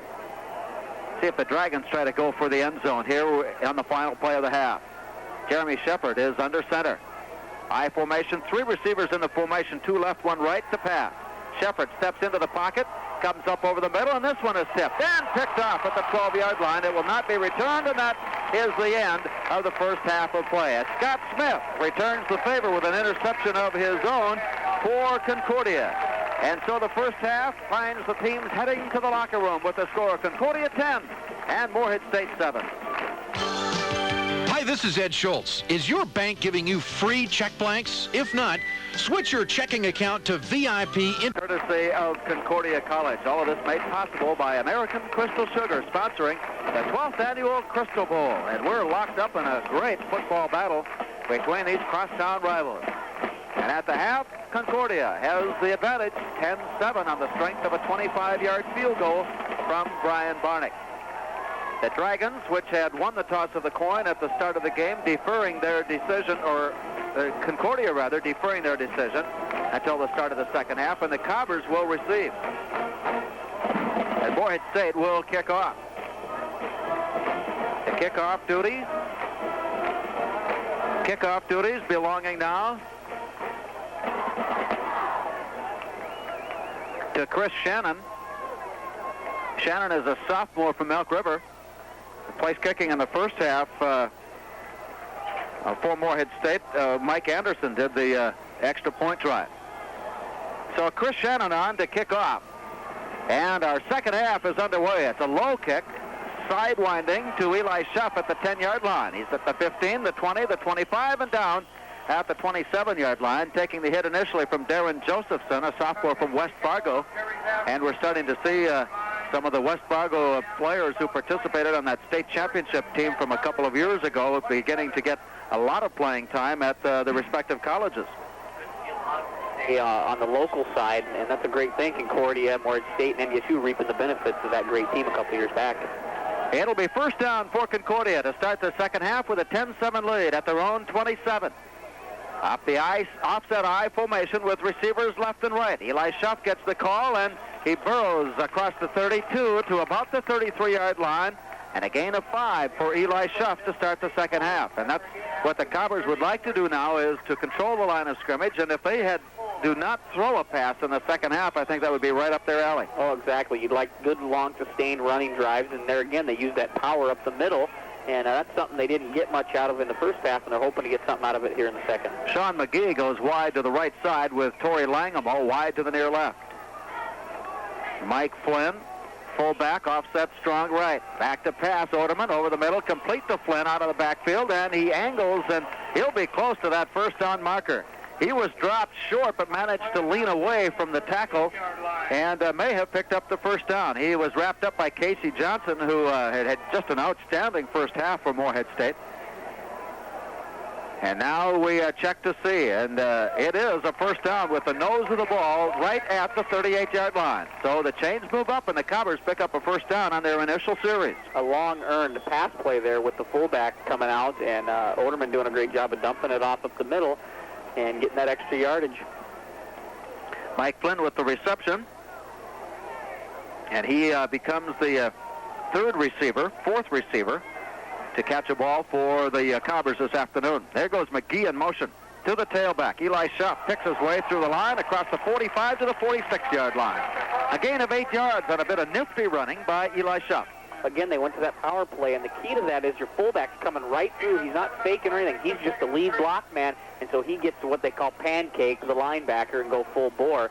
And I think they're doing that because the Morehead State linebackers are doing a great job of stepping up and reading. So second down and about 3 now. A short 3 yards to go for a Cobber first down. Flynn is the front man. Schuff the tailback. Flynn moving strong right side. The receivers out wide to the right. Back to pass. There's a ball floated out for Sean McGee. Makes the catch at midfield. Turns upfield. Gains 4 yards after the catch. And picks up a first down on the completion to Sean McGee. Sean McGee, who's got that great explosive speed. He's the kind of guy they're hoping this year will be the big play guy. You know, he gets the ball in his hands and let him use that speed and versatility that he's got. 6'2", 190, a senior from Bloomington Jefferson. And that makes quite a pass combination, receiving combination with Torrey Langamo and Sean McGee. It's first down, Concordia. Now the formation strong left. McGee comes in motion to the near side, and the handoff goes up the middle to Eli Schuff, who is met at the line of scrimmage. A nice defeat of the block right at the line, and the stop made.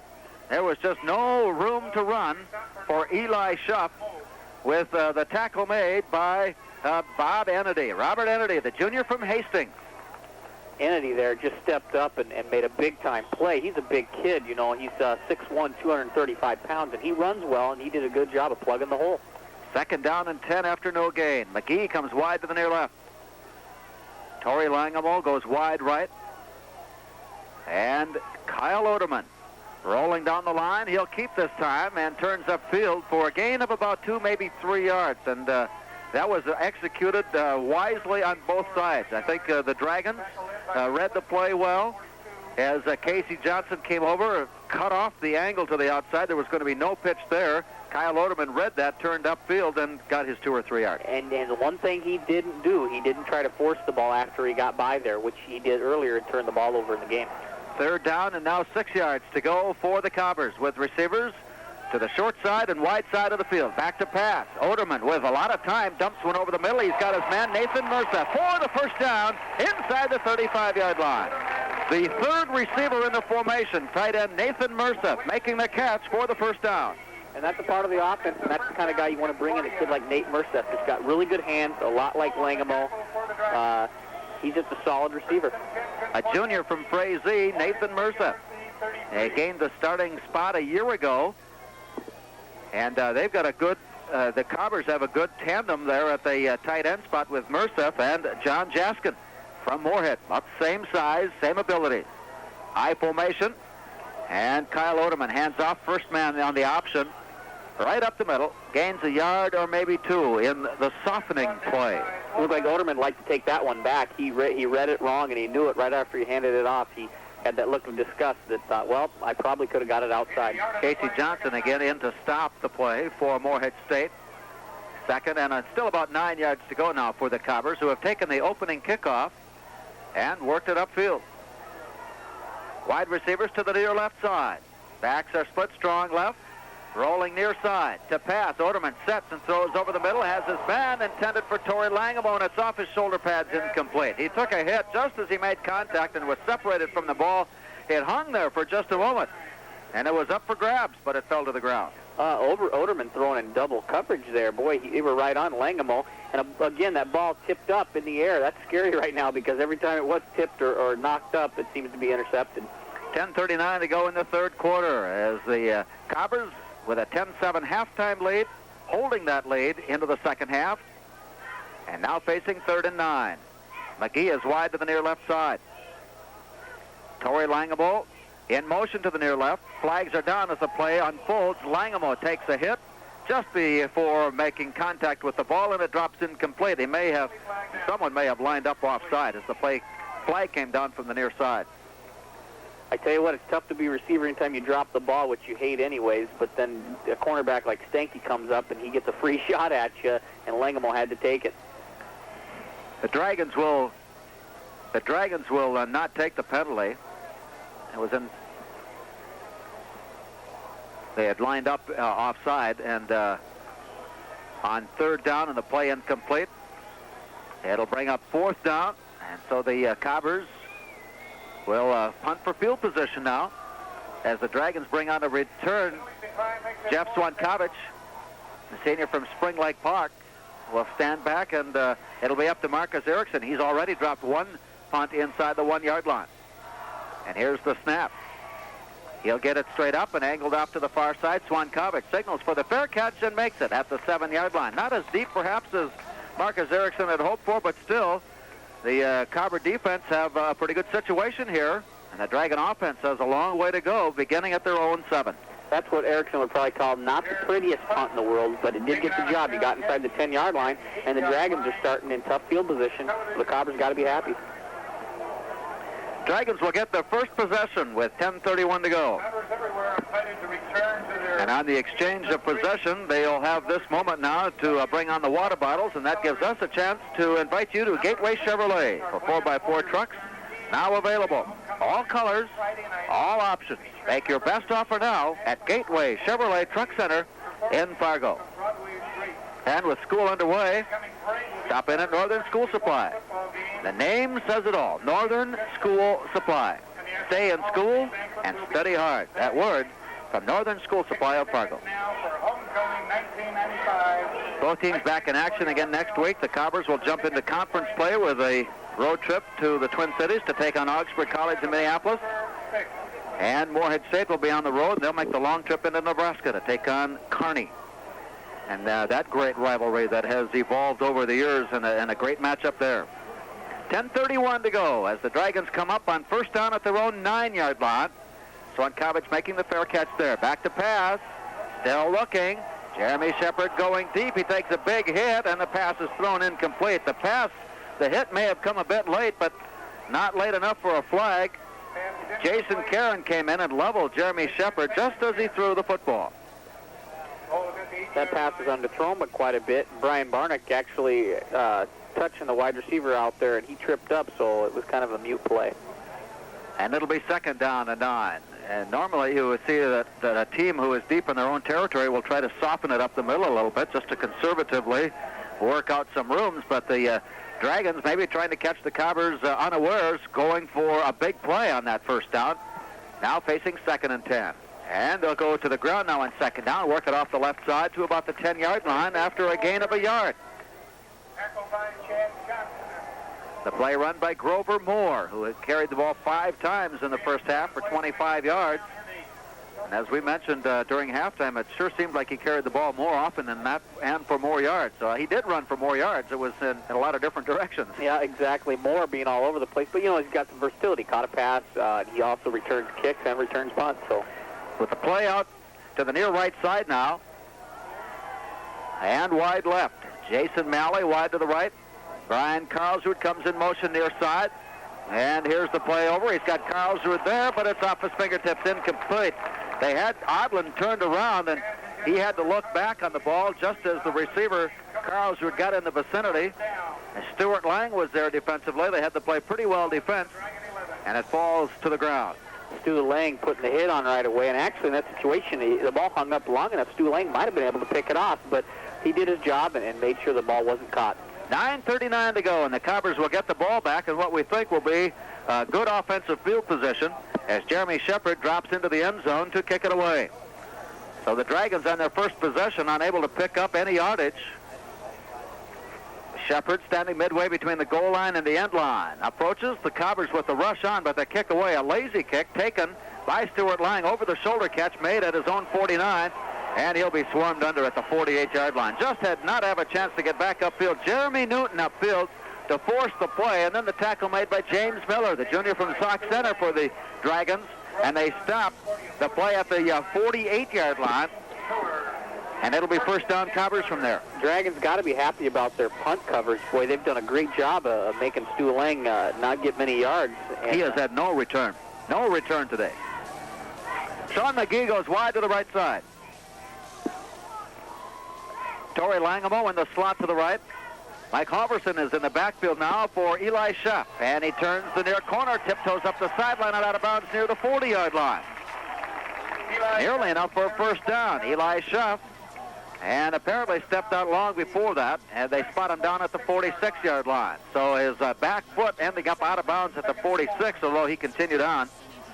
It'll be second down and still about 4 yards to go.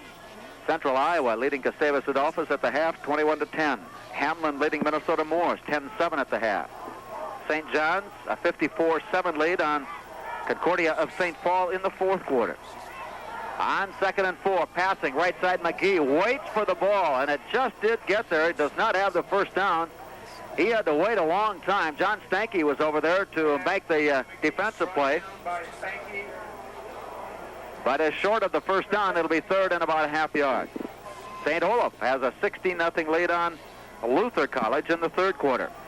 And Carleton leads Cornell of Iowa 6-0 at the half. Minnesota Duluth and St. Cloud State.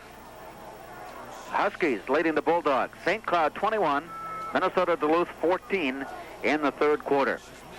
Cobbers going for the first down play. They roll it off to the right side. Power running inside the 40, a gain of 3, and the chains move up for Concordia. Michael Flynn coming through again, and he's had a great day here, just getting the short yardage for him and doing the job in the short situations. Other area games and MIAC games that are being played today, Mayville and Augsburg, Lake Forest of Illinois, and Bethel. Bethel making the trip to the school near Chicago. McAllister and Crown. McAllister trying to break a 38-game losing streak. On first down, rolling near side, Kyle Oderman. He's got some room, now sets and throws, complete, has his man wide open inside the 30 at the 28. Torrey Langamo working loose. And that'll be close to the first down. On that play, what makes Kyle Oderman so tough is his ability, a great ability to run. And so you have to respect that so defenses don't commit too soon. And then when they do, he's got that ability to throw the pass on the run. Langamo with his fourth catch of the day, and it is good for the first down. So Langamo's 4 catches, all first down catches. This puts the ball at the Dragon 28-yard line. Concordia holding a 10-7 lead. 8:11 to go, third quarter. Offset, strong right. Here's the call to the tailback. Eli Schaff maneuvers through, has a good hole, and gets inside the 25 to the 23-yard line before the stop is made. Eli Schaff running well in the second half. That's that power play again, and I talked about earlier that's what the Cobbers want to use. But, the key is the fullback in that situation. And Mike Halverson was in on that last play and did a great job of stepping up and knocking the linebacker back. Robert Ennedy also helping out. And so the Dragon defense being tested here in the second half. It is second down and a short 5 yards to go. Sean McGee wide right with Langamo. The formation strong to the right. As Kyle Oderman hands off the power play, a quick hop up the middle. Developing to about the 21-yard line. A gain of about 2 yards. Mike Halverson and Nathan Mercer return.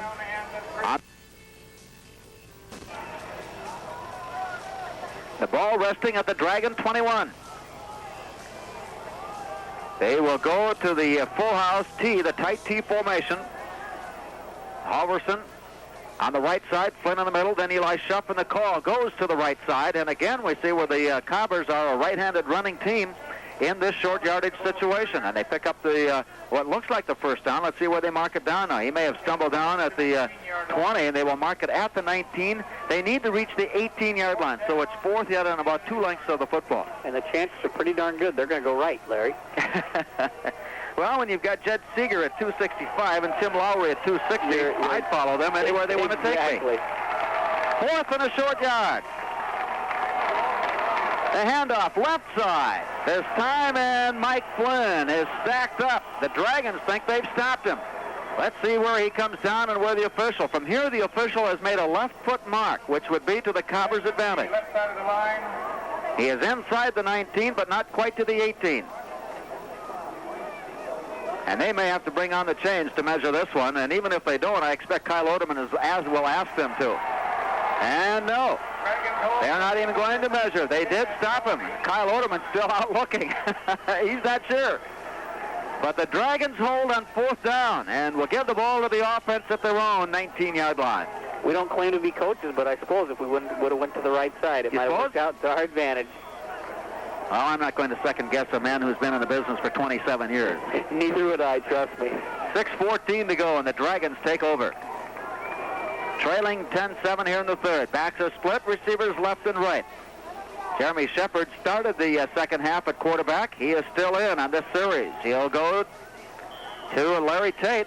And he powers across the 22 near the 23-yard line before the stop is made, and Tate picks up a solid 4. You know, when the ball game's 10-7, you're both teams are still obviously in the ball game, so you can still stick with your game plan, which is kind of nice because in the past, with the blowouts, teams have had to do things out of character, and right now they've been able to do what they want. Second down and 6 yards to go for the Dragons, still deep in their own territory, with receivers left and right for Jeremy Shepard. Cobbers showing one-on-one coverage. Down the line, option Larry Tate bumps his way along, hangs onto the football tight, and is tackled at the 28-yard line. Brent Weisgrom was in near the tackle, and he makes the stop, the senior from Valier, Montana. What's interesting to me is the Dragons haven't passed in the second half more than I would suspect in the second half they would have passed more, having the success they did with the long passes, getting 18 to 15 yards per catch. But we haven't here. We have a penalty flag down, and a penalty is being marked off against Concordia. Inadvertent face mask violation on the stop. Cobbers with their third penalty, 2 in the first half. This is the first of the second half, and the 5-yard penalty is good enough for a Dragon first down, moving the ball up to the 33-yard line. So now 5:26 to go in the third. The Dragons move the chains up, and they go on the ground. First man through, Larry Tate. Got a quick opener up near the 40, and he's starting to find some bigger holes here in the second half, picking up 7 yards. And this might be, conditioning. Both teams have had to practice early in the season with some hot summer ending strong, and so we'll see what kind of condition both teams are here in the second half. A gain of 7 for Larry Tate. 2nd and 3 for the Dragons. Malley comes wide to the near right. Inside of him is Brian Karlsruhe. Out of the I formation, Tate the front man. Jeremy Shepard takes the snap, hands off to the tailback, and Tim McGlynn tries to find room along the left side, and he angles toward the first down marker, following his blockers, led by Levi Hilmer, the junior guard. He's approaching that 300-pound mark at 299 starting today's game. And another first down registered. Freshman 10, Morris State is their own 43. Ball marked down at the 43. So a nice, impressive drive after being unable to move the ball on their first series of the second half. Out of the eye, receivers to the near right side. Handoff first man Tate. Breaks a tackle up the line. Breaks a tackle in the secondary. Gets across midfield and a gain of 8 yards. Larry Tate with a big, strong third quarter. You can tell the momentum for the Dragons is getting good. Look at Larry Tate. He's all over his players and excited about this. And he's not self-celebrating. He's just celebrating to the fact that, hey, we're driving, guys. Trying to get his teammates involved. Second down at a yard to go. Ball resting at the Cobber 48-yard line. Malley is wide to the near right with Mittag wide left. The tight end moving left to right, John Juntonen. From the eye to the second man through this time, and Tim McGlynn is met at the line of scrimmage and wrapped up and down. Not sure he was able to get anything past the line of scrimmage. Tim McGlynn on the carry will bring up third, and still 1 yard to go for the first down. Cobber's doing a great job of gang tackling there. They swarmed to the football, and they sniffed out that play right away. Ryan Sanis was in on the tackle for Concordia, the sophomore from Breckenridge. Many in this area will recognize that name. His father, Paul, was a great player at Concordia in his day and is now one of the highly regarded basketball officials in the area. Third and a yard. Backs are split. Here's the pitch out for Larry Tate. He is tripped up and goes down at the line of scrimmage. And again it was Sanis, the rover, Ryan Sanis, in to make the stop. They will mark it down short of the 47-yard line. And it is now fourth down and a yard to go. Fourth down and a yard for Moorhead State, who had been able to work upfield in yardage of big chunks, but finding it tough now. Let's see what they decide to do. It looks like they're going to try to pick it up. Tight end Bob Minot comes in with a play. Jeremy Shepard on fourth and a yard. Cobber defensive crowd on its feet. And a big pile up at the 47-yard line. The play came right up the middle, and no determination yet on whether he was able to pick it up. They'll unpile and then measure. The ball is resting inside the 47-yard line, and this will be close. This will be close. If he has the first down, it'll be by an inch or maybe two. I'm going to have to call that they're short on this, and he didn't get a good measurement, it looks like, at all. And on the quarterback sneak, basically, he got hung up, and the linebackers up top from Concordia did a great job of piling on. So the chains are brought in and stretched out. And you hear the cheer from the other side of the field that the Dragons have picked it up by half the length of the football. And so the quarterback sneak from Jeremy Shepard picks up a first down, and the Dragons are able to keep this drive going with 2:06 remaining in the third, still trailing 10-7. We could look back later in this ball game and say that could be a crucial point in this ball game, just a momentum changer, and it really benefited Moorhead State. Malley comes wide to the near right side. Carlsrud wide left, and he'll come back in motion near side. Jeremy Shepard takes the snap, rolls to the near side, looks, he's got his man, and it's off his fingers, incomplete. Carlsrud was wide open, cutting in between Lang and Odland, and he had the seam. Had he been able to make the catch, he had a lot of room. That would have been a definite 6 points, and that was a great play calling by the Dragon offensive coordinator, and the Cobbers looked like they were confused on what was going on with all the motion. But the pass just a bit underthrown, and Carlsrud not able to come back on it to make the catch, and now it's 2nd and 10. Dragons on this drive not afraid to go to the air on first down, setting up the rest of the situation on 2nd and long. Wide receivers to the near right side. Shepard along the line, hands off to Tim McGlynn, and he bounces off a tackle, then bounces to the 42-yard line. Ball carrier brought down by Prosser. Nate Prosser making the tackle after a gain of about 4. And it's third down and about 6. 1:23 remaining in the third quarter. not a bad situation for Morehead State to be in. You know, if they don't get it, they're probably going to run in this situation. If they get it 4th and 2, 4th and 1, they can go for it again. Mid-tag on the near right side with Carlsrud inside of him in the slot. Jeremy Shepard, the senior from Cambridge, at quarterback here in the second half. Rolls along the line on the option, keeps it, manages to pitch it out for Larry Tate, and they still lose. Artie's at the 45-yard line. But a great job by Jeremy Shepard to get the pitch away. He was tossed down for about a 5-yard gain. He got the pitch away to Tate, who made it just a 4-yard loss. Shepard doing a great job there, but that's risky, boy, when you're getting thrown around and you try to pitch it. You never know where it's going, and usually it's a fumble. So this 4th down will come from 9 yards short instead of inches short. What's interesting is you got a quarterback that's your punter, so you never know. There might be a fake punt, so you got to keep the offense honest. Shepard will step it up from the 40-yard line with Stuart Lang waiting at the 10. The snap a bit high, but he pulls it down and he gets another high kick away. Lang will signal the fair catch and makes it at the 13-yard line. Stuart Lang with the fair catch at the 13. It's first down Concordia with 48 seconds remaining in the third, and it's still a 10-7 ball game. The Cobbers holding on to their halftime lead. And with 1:43 to go in the half, Brian Barnick kicked a 25-yard field goal, and that's been our scoring. Neither team has really threatened to score here in the second half. With 48 seconds to go, the play comes up the middle across the 15 to the 17-yard line and a gain of 3 yards. The tackle made by Chris Ness, a junior tackle for Morehead State. And it may be the very last play coming up here in the third quarter. Carl Plucker was also in on that tackle. A gain of 3 leaves 2nd and 7. Sean McGee will come wide to the near left side. Torrey Langemo was wide right. And here's the handoff on the delay. It is stopped on the drop play. Ness again and Plucker stopping the play at the line of scrimmage. May have lost a yard.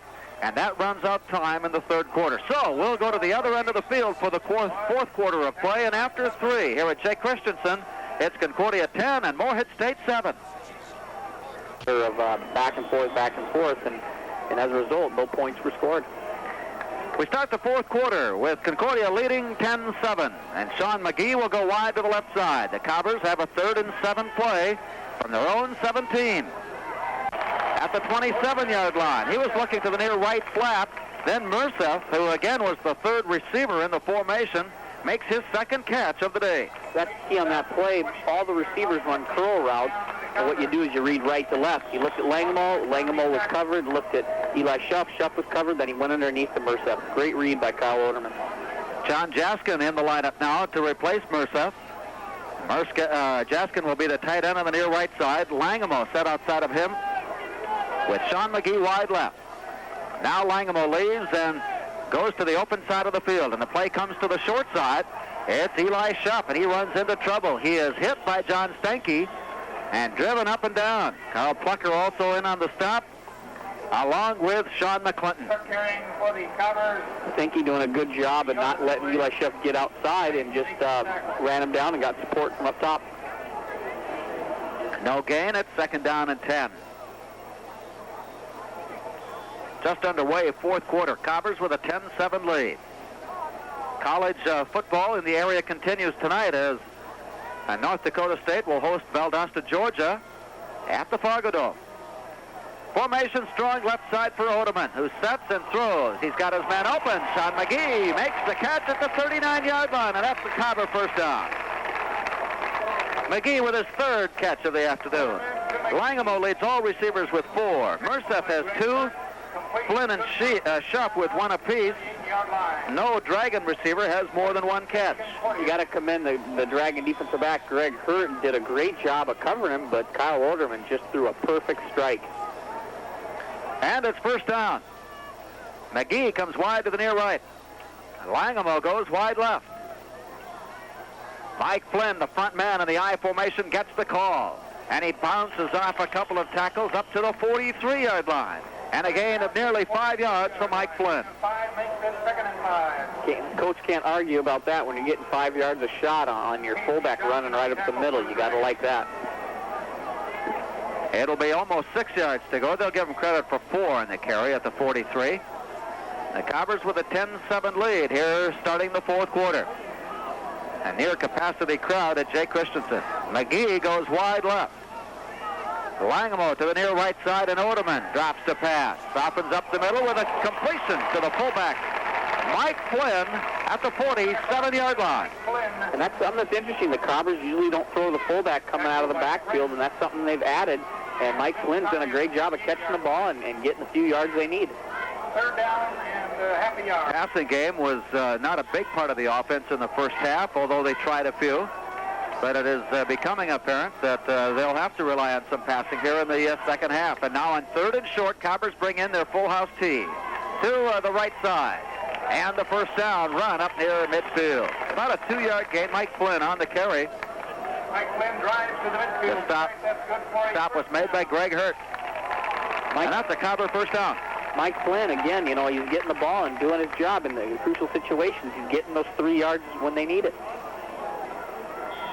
Ball possession, time of possession was just 1 minute apart after the first half. The Dragons with that 1 minute advantage. Both teams had 6 first downs. The yardage gain was about 20 yards different, and the score was only 3 points apart.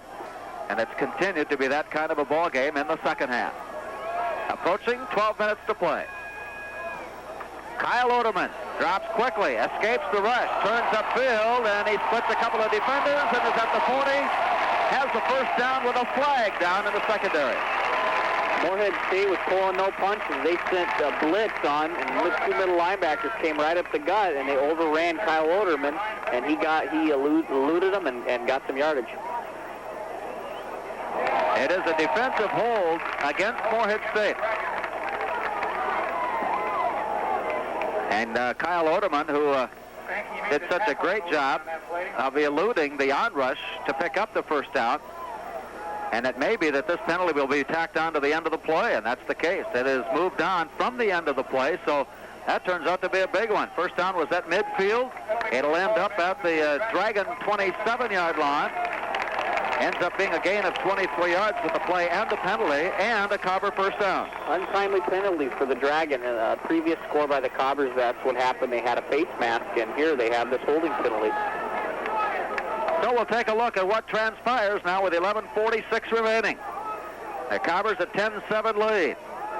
At the Dragon 23, left side Eli Schuff is dragged down from behind and stopped for no gain. Chris Ness, who is having a big second half, in to make the stop. Chris Ness showing what he can do, and he's really stepped up to the forefront here, doing a great job with Carl Plucker on the defensive line. He, Plucker and Moe, the defensive leaders here in the second half. Casey Johnson, who had the big first half with 5 tackles and 2 interceptions. Now wide receiver to the near right side. Backs split strong right. Oderman follows on 2nd and 10, floats the pass out, incomplete. It was on the hands of the intended receiver at the 15-yard line, Sean McGee, but he had to come back on the ball, and it floated to the ground, incomplete, stopping the clock at 11:03. Next week, the Dragons and Cobbers both on the road. Cobbers will open conference play at Augsburg. You remember Augsburg came into Moorhead last year and upset the Cobbers. And Moorhead State will be on the road to Kearney, Nebraska. McGee to the near right. Oderman back to pass on 3rd and 10. He's got his receiver out. He makes the catch at the 15-yard line and out of bounds.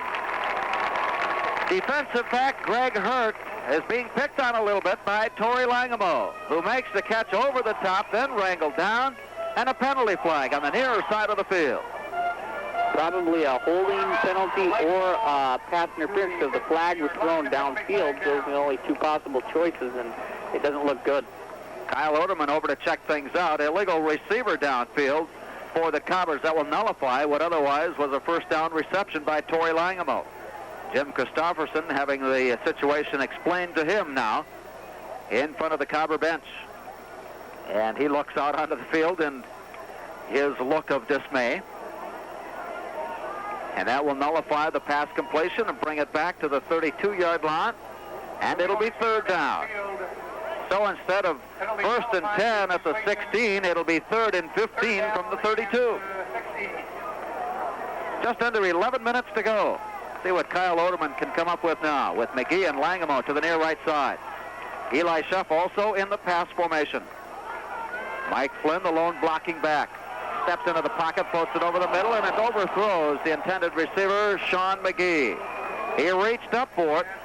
More than anything, I think he was trying to decoy the officials into drawing John Stanky into a pass interference call. Nobody would have anything to do with that, and the pass falls incomplete. After 3 quarters of play, the Cobbers with 236 yards of offense. And Moorhead State with 176. Cobbers have had the ball for 55 plays, and the Dragons for 49. Cobbers holding a 10-7 lead, have a 13-7 advantage, 13-9 advantage in first downs. And now are forced to kick it away. Again, they'll be looking for field position from Marcus Erickson. There's the snap. And this one angles off to the far sideline, and it bounces into the end zone. It hit at the 1-yard line. Scott Smith was down in a hurry, trying to get in the way of the ball to prevent it from going into the end zone, but it got away from him. And so 4 kicks today by Marcus Erickson. 2 have just made it into the end zone for touchbacks. 1 ended up inside the 1-yard line. Another one at the 7. And we have a timeout call. With 10:47 to go here at Jake Christensen Field. In the 4th quarter, it's Concordia 10 and Moorhead State 7. 5th Street in Fargo. With better speed and power, our athletes know the glory of taking their performance to the max.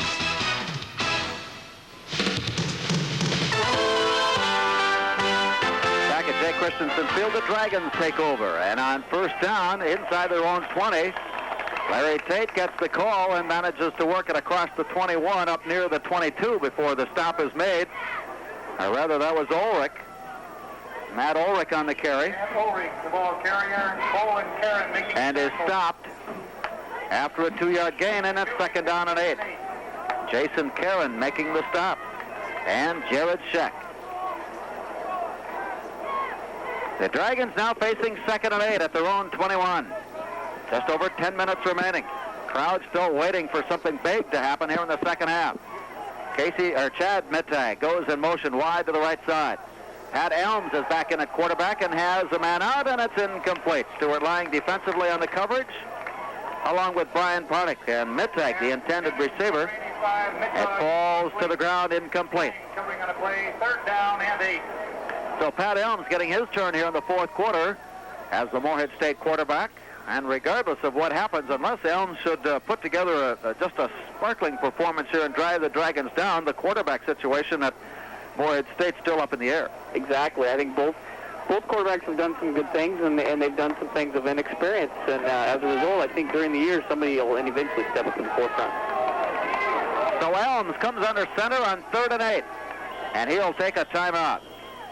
The clock showed 1 second to go, and we have seen the alertness of a Pat Elms to recognize the fact that as he comes to the huddle, oftentimes defensive unit now for Concordia, as the Dragons face 3rd and 8. 10-7, Concordia leading. A 25-yard field goal from Brian Barnick, the difference. Here's the I formation set up with twin receivers to the near left side for Moorhead State. Pat Elms has Brian Karlsrud come back to the field in motion. Drops the pass, now rolls right side, has his man out, and it's incomplete. The intended receiver was Bob Meinert, a tight end. 4th down. And it drops down, and it brings up 4th down. You know, here's a situation where that was a concern by Ralph Michelli about Elms' ability to throw the ball. And he's just a little bit off right now, and that's something that as the year goes along, he'll gain experience in. So the Cobber defense for now has held, and the Dragons will have to kick it away. And Jeremy Shepard, who has done an outstanding job from the 2nd quarter and on in the punting department, standing at his 6-yard line. There's the snap. The rush is on, and he just did get it away. Stuart Lang takes it at the 43-yard line and is collared by Carl Plucker, and it goes down immediately. He had help from Derek Hansen, and the Cobbers begin at the 47. Actually, Aaron Trent came in and laid a big hit on Stu Lang, and boy, you got 3 guys running down the field that hard and that big, and Stu Lang's all alone. He's just got to elude him as much as possible. I know for just a moment it appeared as though he was going to wave for the fair catch, and He has just not had any time to return any punts in today's game. The Dragons with great punt coverage. Twin receivers to the left side now for the Cobbers. And here's the quick toss out for Eli Shuck. Turns upfield, gets across midfield to the Dragon 47-yard line. A gain of 5 yards for Eli Shuck. The stop made by Jeff Swankovich, the senior from Spring Lake Park. Mike Flynn's been getting all the carries here today at fullback, but I tell you what, Mike Halverson has done a great job as a lead blocker this afternoon, many times in that power and that sweep, and he's just mowing some guys down here. Both Flynn and Halverson last year had their moments. They were battling for that fullback position, and now they are still battling for that fullback spot. Torrey Langelaw wide to the near right side on 2nd down and 4. Oderman is back to pass under the rush, and he goes down. He looked out, and all he could see was Jed Seeger, who is in no way, shape, or form a receiver, and so Kyle Oderman was forced to bite it. And Jacob Selsa putting on the big rush from the near side, forced the play down as Chris Ness comes in to put on the finishing touch. Good coverage by the Dragon defensive backs and good pursuit to the quarterback. 2 or 3 times now where the secondary has provided for the sack, giving the defensive line time to get in and bring down Kyle Oderman. Now on 3rd and 13. Back to their regular formation. Left and right, going deep. He's got his man out, overshoots Torrey Langemo, and no penalty flag. You can hear from the crowd, they felt there should have been a flag coming, but the official right there, running right with the play, and that brings up 4th down. So they exchanged the football quickly, 3 plays and out. On that play, it was kind of interesting. It didn't look like pass interference until the last second. Jamie Sussner, the cornerback, we thought the ball was actually overthrown, but Langemo almost got to it. Sussner kind of grabbed onto that jersey saying, "You want to stay with me." Marcus Erickson back to punt. One of the few occasions in today's game where he's had a full field to work with. He's normally angling for the corner. And he'll kick this one, a big high kick. Brian Carlswood will take it at the 14-yard line. And angles across the 20 to the 25 before he's brought down. Cobber special teams, tackle made by Brett Weisgrubb. One thing Marcus Erickson's done this year, I've noticed, versus last year, he had some big booming kicks last year. What he's getting is a lot more hang time now, and that's helping his coverage get down the field and not over-kicking his coverage. At one point in the season, Marcus Erickson was among the leaders in the MIAC punting, finished, I think, as the number 2 punter or right near the top with his punting efforts. Tailed off a little bit at the end of the year. 1st down, Dragons at their own 25-yard line. Time soon to become a factor with 8:05 remaining. And the Cobbers leading 10-7. Split backfield, along the line. Here's the pitch out on the near side. Jeremy Shepard has returned. And the pitch comes out to Tim McGlynn on the option, who turns upfield to the 30 near the 35-yard line. Looks like a 1st down. Shepard grabbed the option real well there. Did the right read and pitched it, but if he did it with a little bit sooner, I think it could have been a big play in that situation. And so they will take a look across. The officials on the near sideline have spotted the ball just short of the 35-yard line. And determining whether the Dragons were able to pick up a 1st down, and now they signal for the timeout, and we'll measure. So 7:49 to go with a timeout for the measurement coming. And Concordia holding a 10-7 lead. After the game today, if you want a special dinner or just a little night out, stop in at the Madison Hotel or Courtney Sports Bar and Comedy Club. Enjoy dinner specials on Fridays and Saturday nights at the Red River Cafe. And comedy at Friday and Saturday nights at Courtney's Sports Bar. 8 and 10:30 at the Madison Hotel. For pizza, it's Pizza Patrol. They have more toppings than the competition with golden French crust also. Pizza Patrol at 241-9000. Just short of the 1st down. Just inches short of the 1st down. Across the 34-yard line. Dragons will have a couple of downs here to pick up those inches. So on 2nd and inches now, with the chains being put back in place. And the clock got started before the chains were put in, and they'll have to reset the time clock. That's a couple of occasions today. Not only the players are sometimes rusty, but the press box is a bit rusty too, and the timing is off. Everybody's happy just to get that first game under their belt. They've brought the chains back out now to make sure that the placement of it is correct. And the clock has been reset at 7:44. What's interesting now is you got a 3-point ball game. Suddenly the tension gets a little bit tighter between both sides. Morehead State might start pressing to get the points on the board, and the Cobbers don't want to give up that big play. Nearing the halfway mark of the fourth quarter with the Cobbers holding a 10-7 advantage. Morehead State now second down and inches for the first down. Chad Mittag is wide to the near left. Jason Malley wide to the right side. This is a free down for the Dragons. Let's see what they do with it. Tight end moves from left to right. Backs are split. Jeremy Shepard with a long count at the line. Plenty of time left on the play clock. We'll go to the option, and Larry Tate picks up the first down as he backs his way across the 35 near the 36-yard line before the stop is made. And the difference between Larry Tate and other backs is Larry Tate has that extra strength he's got, and that gets him the first down. Most backs couldn't get that, and great second effort by Larry Tate there. Jason Caron making the tackle for the Cobber defensive unit. And the ball placed now at the 36-yard line. Neither team has been able to sustain a drive here in the second half. It's been 1 first down, 2 at the most in a series. The tight ends moving from the right side to the left side now. That's Bob Meinert. With receivers left and right for Jeremy Shepard. Larry Tate looking for room. Is hit but not stopped. Backs his way up to the 40-yard line and a gain of 4 yards. And a presence for the field for Larry Tate as he found 4 yards that weren't there. Larry Tate, 237 pounds, and he's got great speed. That's what makes him so effective, is he comes through that line hard, and he's the same size as a linebacker, going one-on-one, and when you hit head-on, I'm sure Larry Tate's going to get the best of most linebackers. Second down and 6 now for the Dragons. Malley comes wide to the near left, and Carlsrud goes wide right.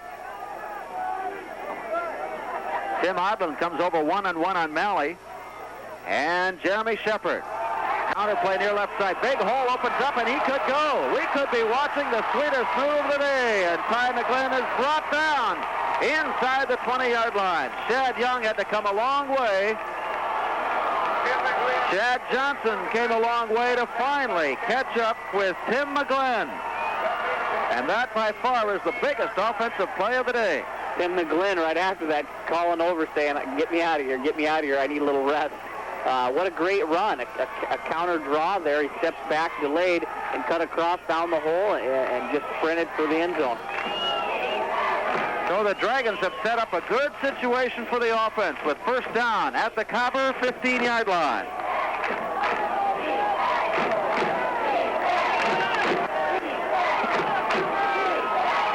Backs are split for Jeremy Shepard. Wide receiver right side. Here's Shepard with a handoff to Larry Tate, who bounces along to the 10, then to the 9-yard line. And he was 1 step away from breaking it to the corner. Larry Tate running hard. And if you look who's in the backfield, it was Grover Moore. They're starting to use him a little more in the second half. But Larry Tate's just done some strong running. And back comes in Tim McGlynn.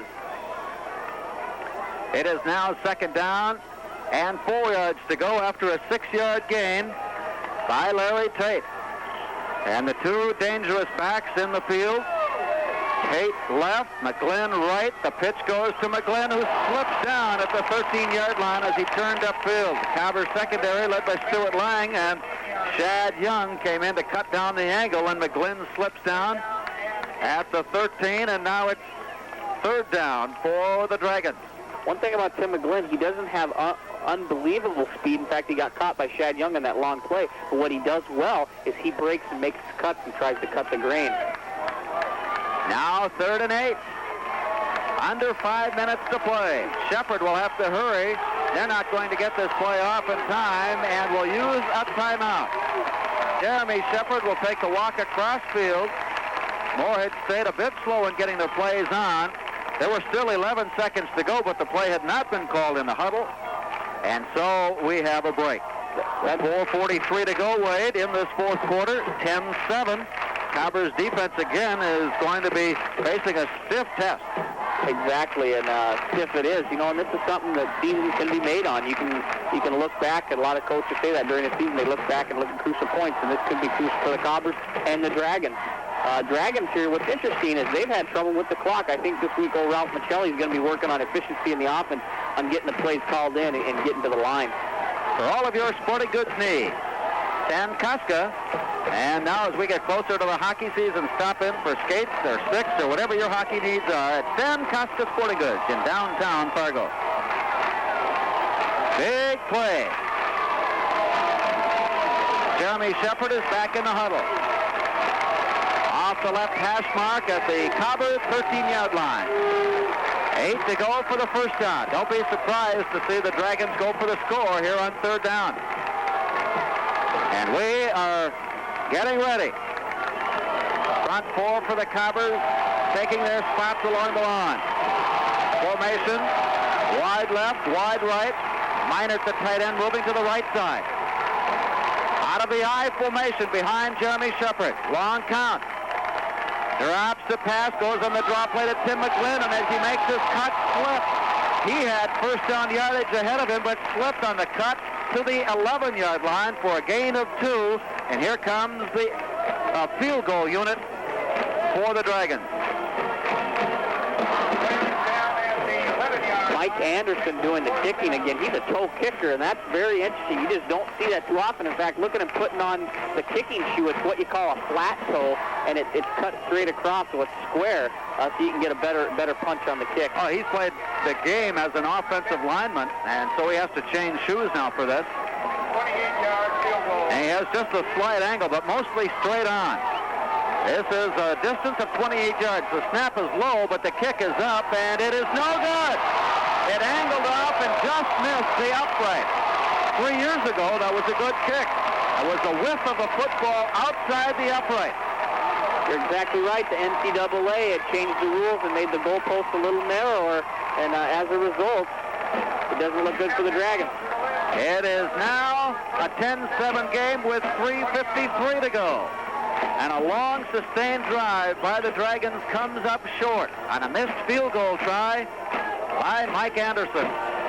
He had the time and he had the distance, just missed on the accuracy. And now Kyle Oderman, a couple of first downs in this series, would put the ball into a precarious situation for anything that Morehead State might try to do should they get the ball back. High formation, strong right side. Sean McGee is wide out right. They'll stay it on the ground as Eli Schuff busts across the 25 and a gain of 5 yards.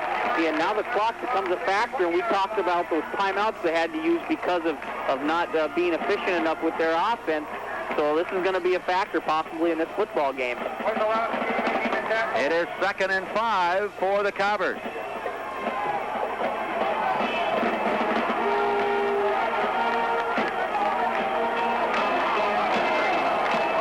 From their own 25-yard line.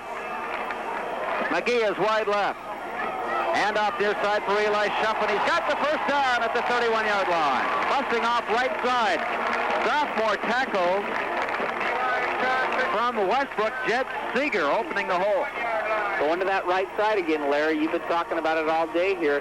And going to the guys who brought you, and the right side of the line of the Cobbers has done a great job here this afternoon.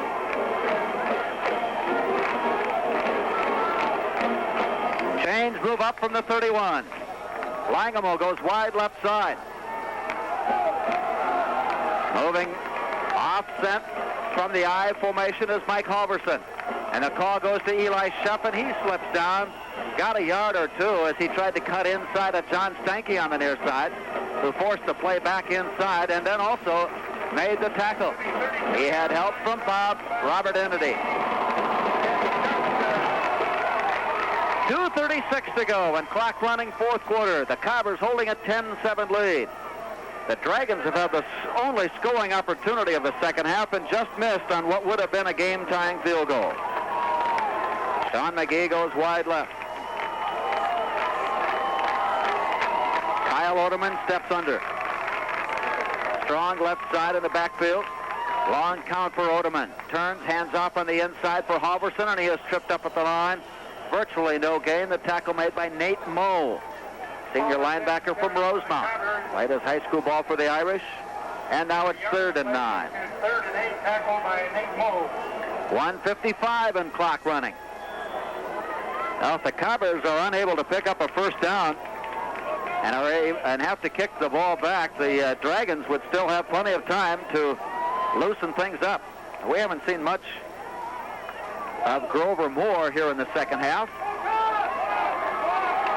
Here's wide left on 3rd and 9. Kyle Oderman under center. Drops the pass and hands off on the draw. Mike Halverson has the play inside over the 41 to the 42-yard line. Mike Halverson with a big run. First down run. Good things happen to guys that wait. Halverson's been the one all day doing a great job of blocking, and fullback hasn't got to carry the ball much, but hey, he gets the opportunity and takes advantage of it. Central Iowa has defeated Gustavus Adolphus 34-17 today. Hamline has defeated Minnesota Morris 31-14. St. John's upending Concordia of St. Paul 61-14. So the Cobbers at their own 44 after a first down run from Mike Halverson. Full house T backfield, conservative style of play now. And across the 47 to near the 48-yard line. They'll be content to stay in that T backfield. The Dragons, who have used, are just now taking their 3rd timeout. They have no timeouts remaining with 51 seconds to play. Other scores. St. Olaf defeated Luther 23-0. And in the 4th quarter, River Falls has a 47-28 lead on St. Thomas. Many feel that St. Thomas will be a contender in the MIAC. And Carleton leads Cornell of Iowa 13-9. Tonight, other scores, other games being played. St. Cloud State and Minnesota Duluth, South Dakota Northern, Augustana and Southwest State, no scores on those. McAllister will look to break a 38-game losing streak tonight. That's a 7 o'clock game against Crown College, a small school near Waconia, Minnesota. At one time it was called St. Paul Bible School, now Crown College, visiting the Scots. The 3rd timeout has been taken. The Dragons cannot stop the play with 51 seconds to go. And the Cobbers will use a safety man. That's Eli Schuff. Schuff will be set deep. He's a good 15 yards behind the line, just in case the ball pops loose. Kyle Oderman will step up, take the snap, and drop to his knee. Now he'll go to the knee. He was dancing around behind, just waiting for somebody to come up and make the tackle. And the clock will run down with 40 seconds to go. Kyle Oderman takes a look across on the near side. 3rd down. And he needs to run just one more play with the ball declared ready at the 25-second mark. The Dragons have used their timeouts and cannot stop the clock. And Kyle Oderman will come up. The Cobbers are 14 seconds away from a 3rd straight loss at the hands of the Dragons. As Kyle Oderman takes the ball, falls to the ground, and that should do it. So a big defensive effort this afternoon by the Concordia Cobbers. And a strong second half that saw the two teams parlay.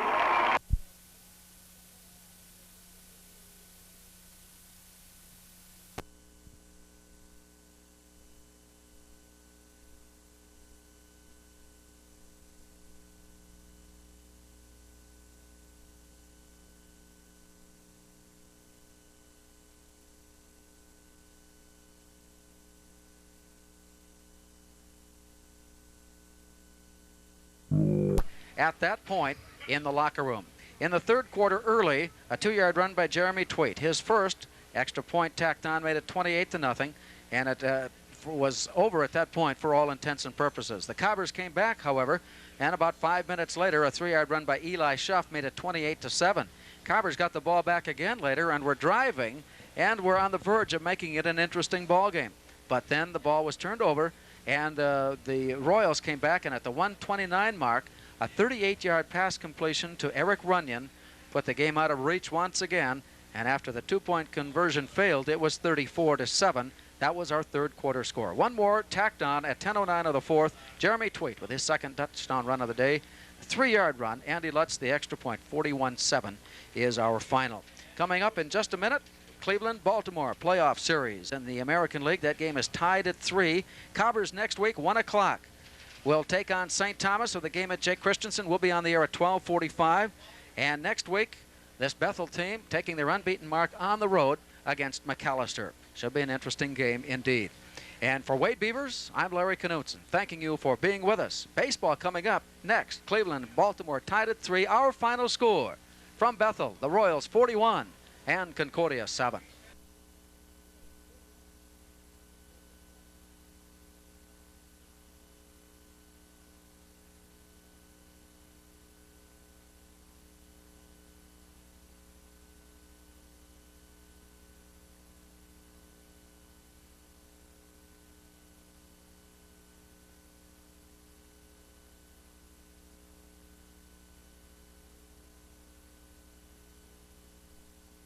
To kick off, Clayton Horgan is the kicker, and he has become one of the leaders in the MIC in the punting part of the game.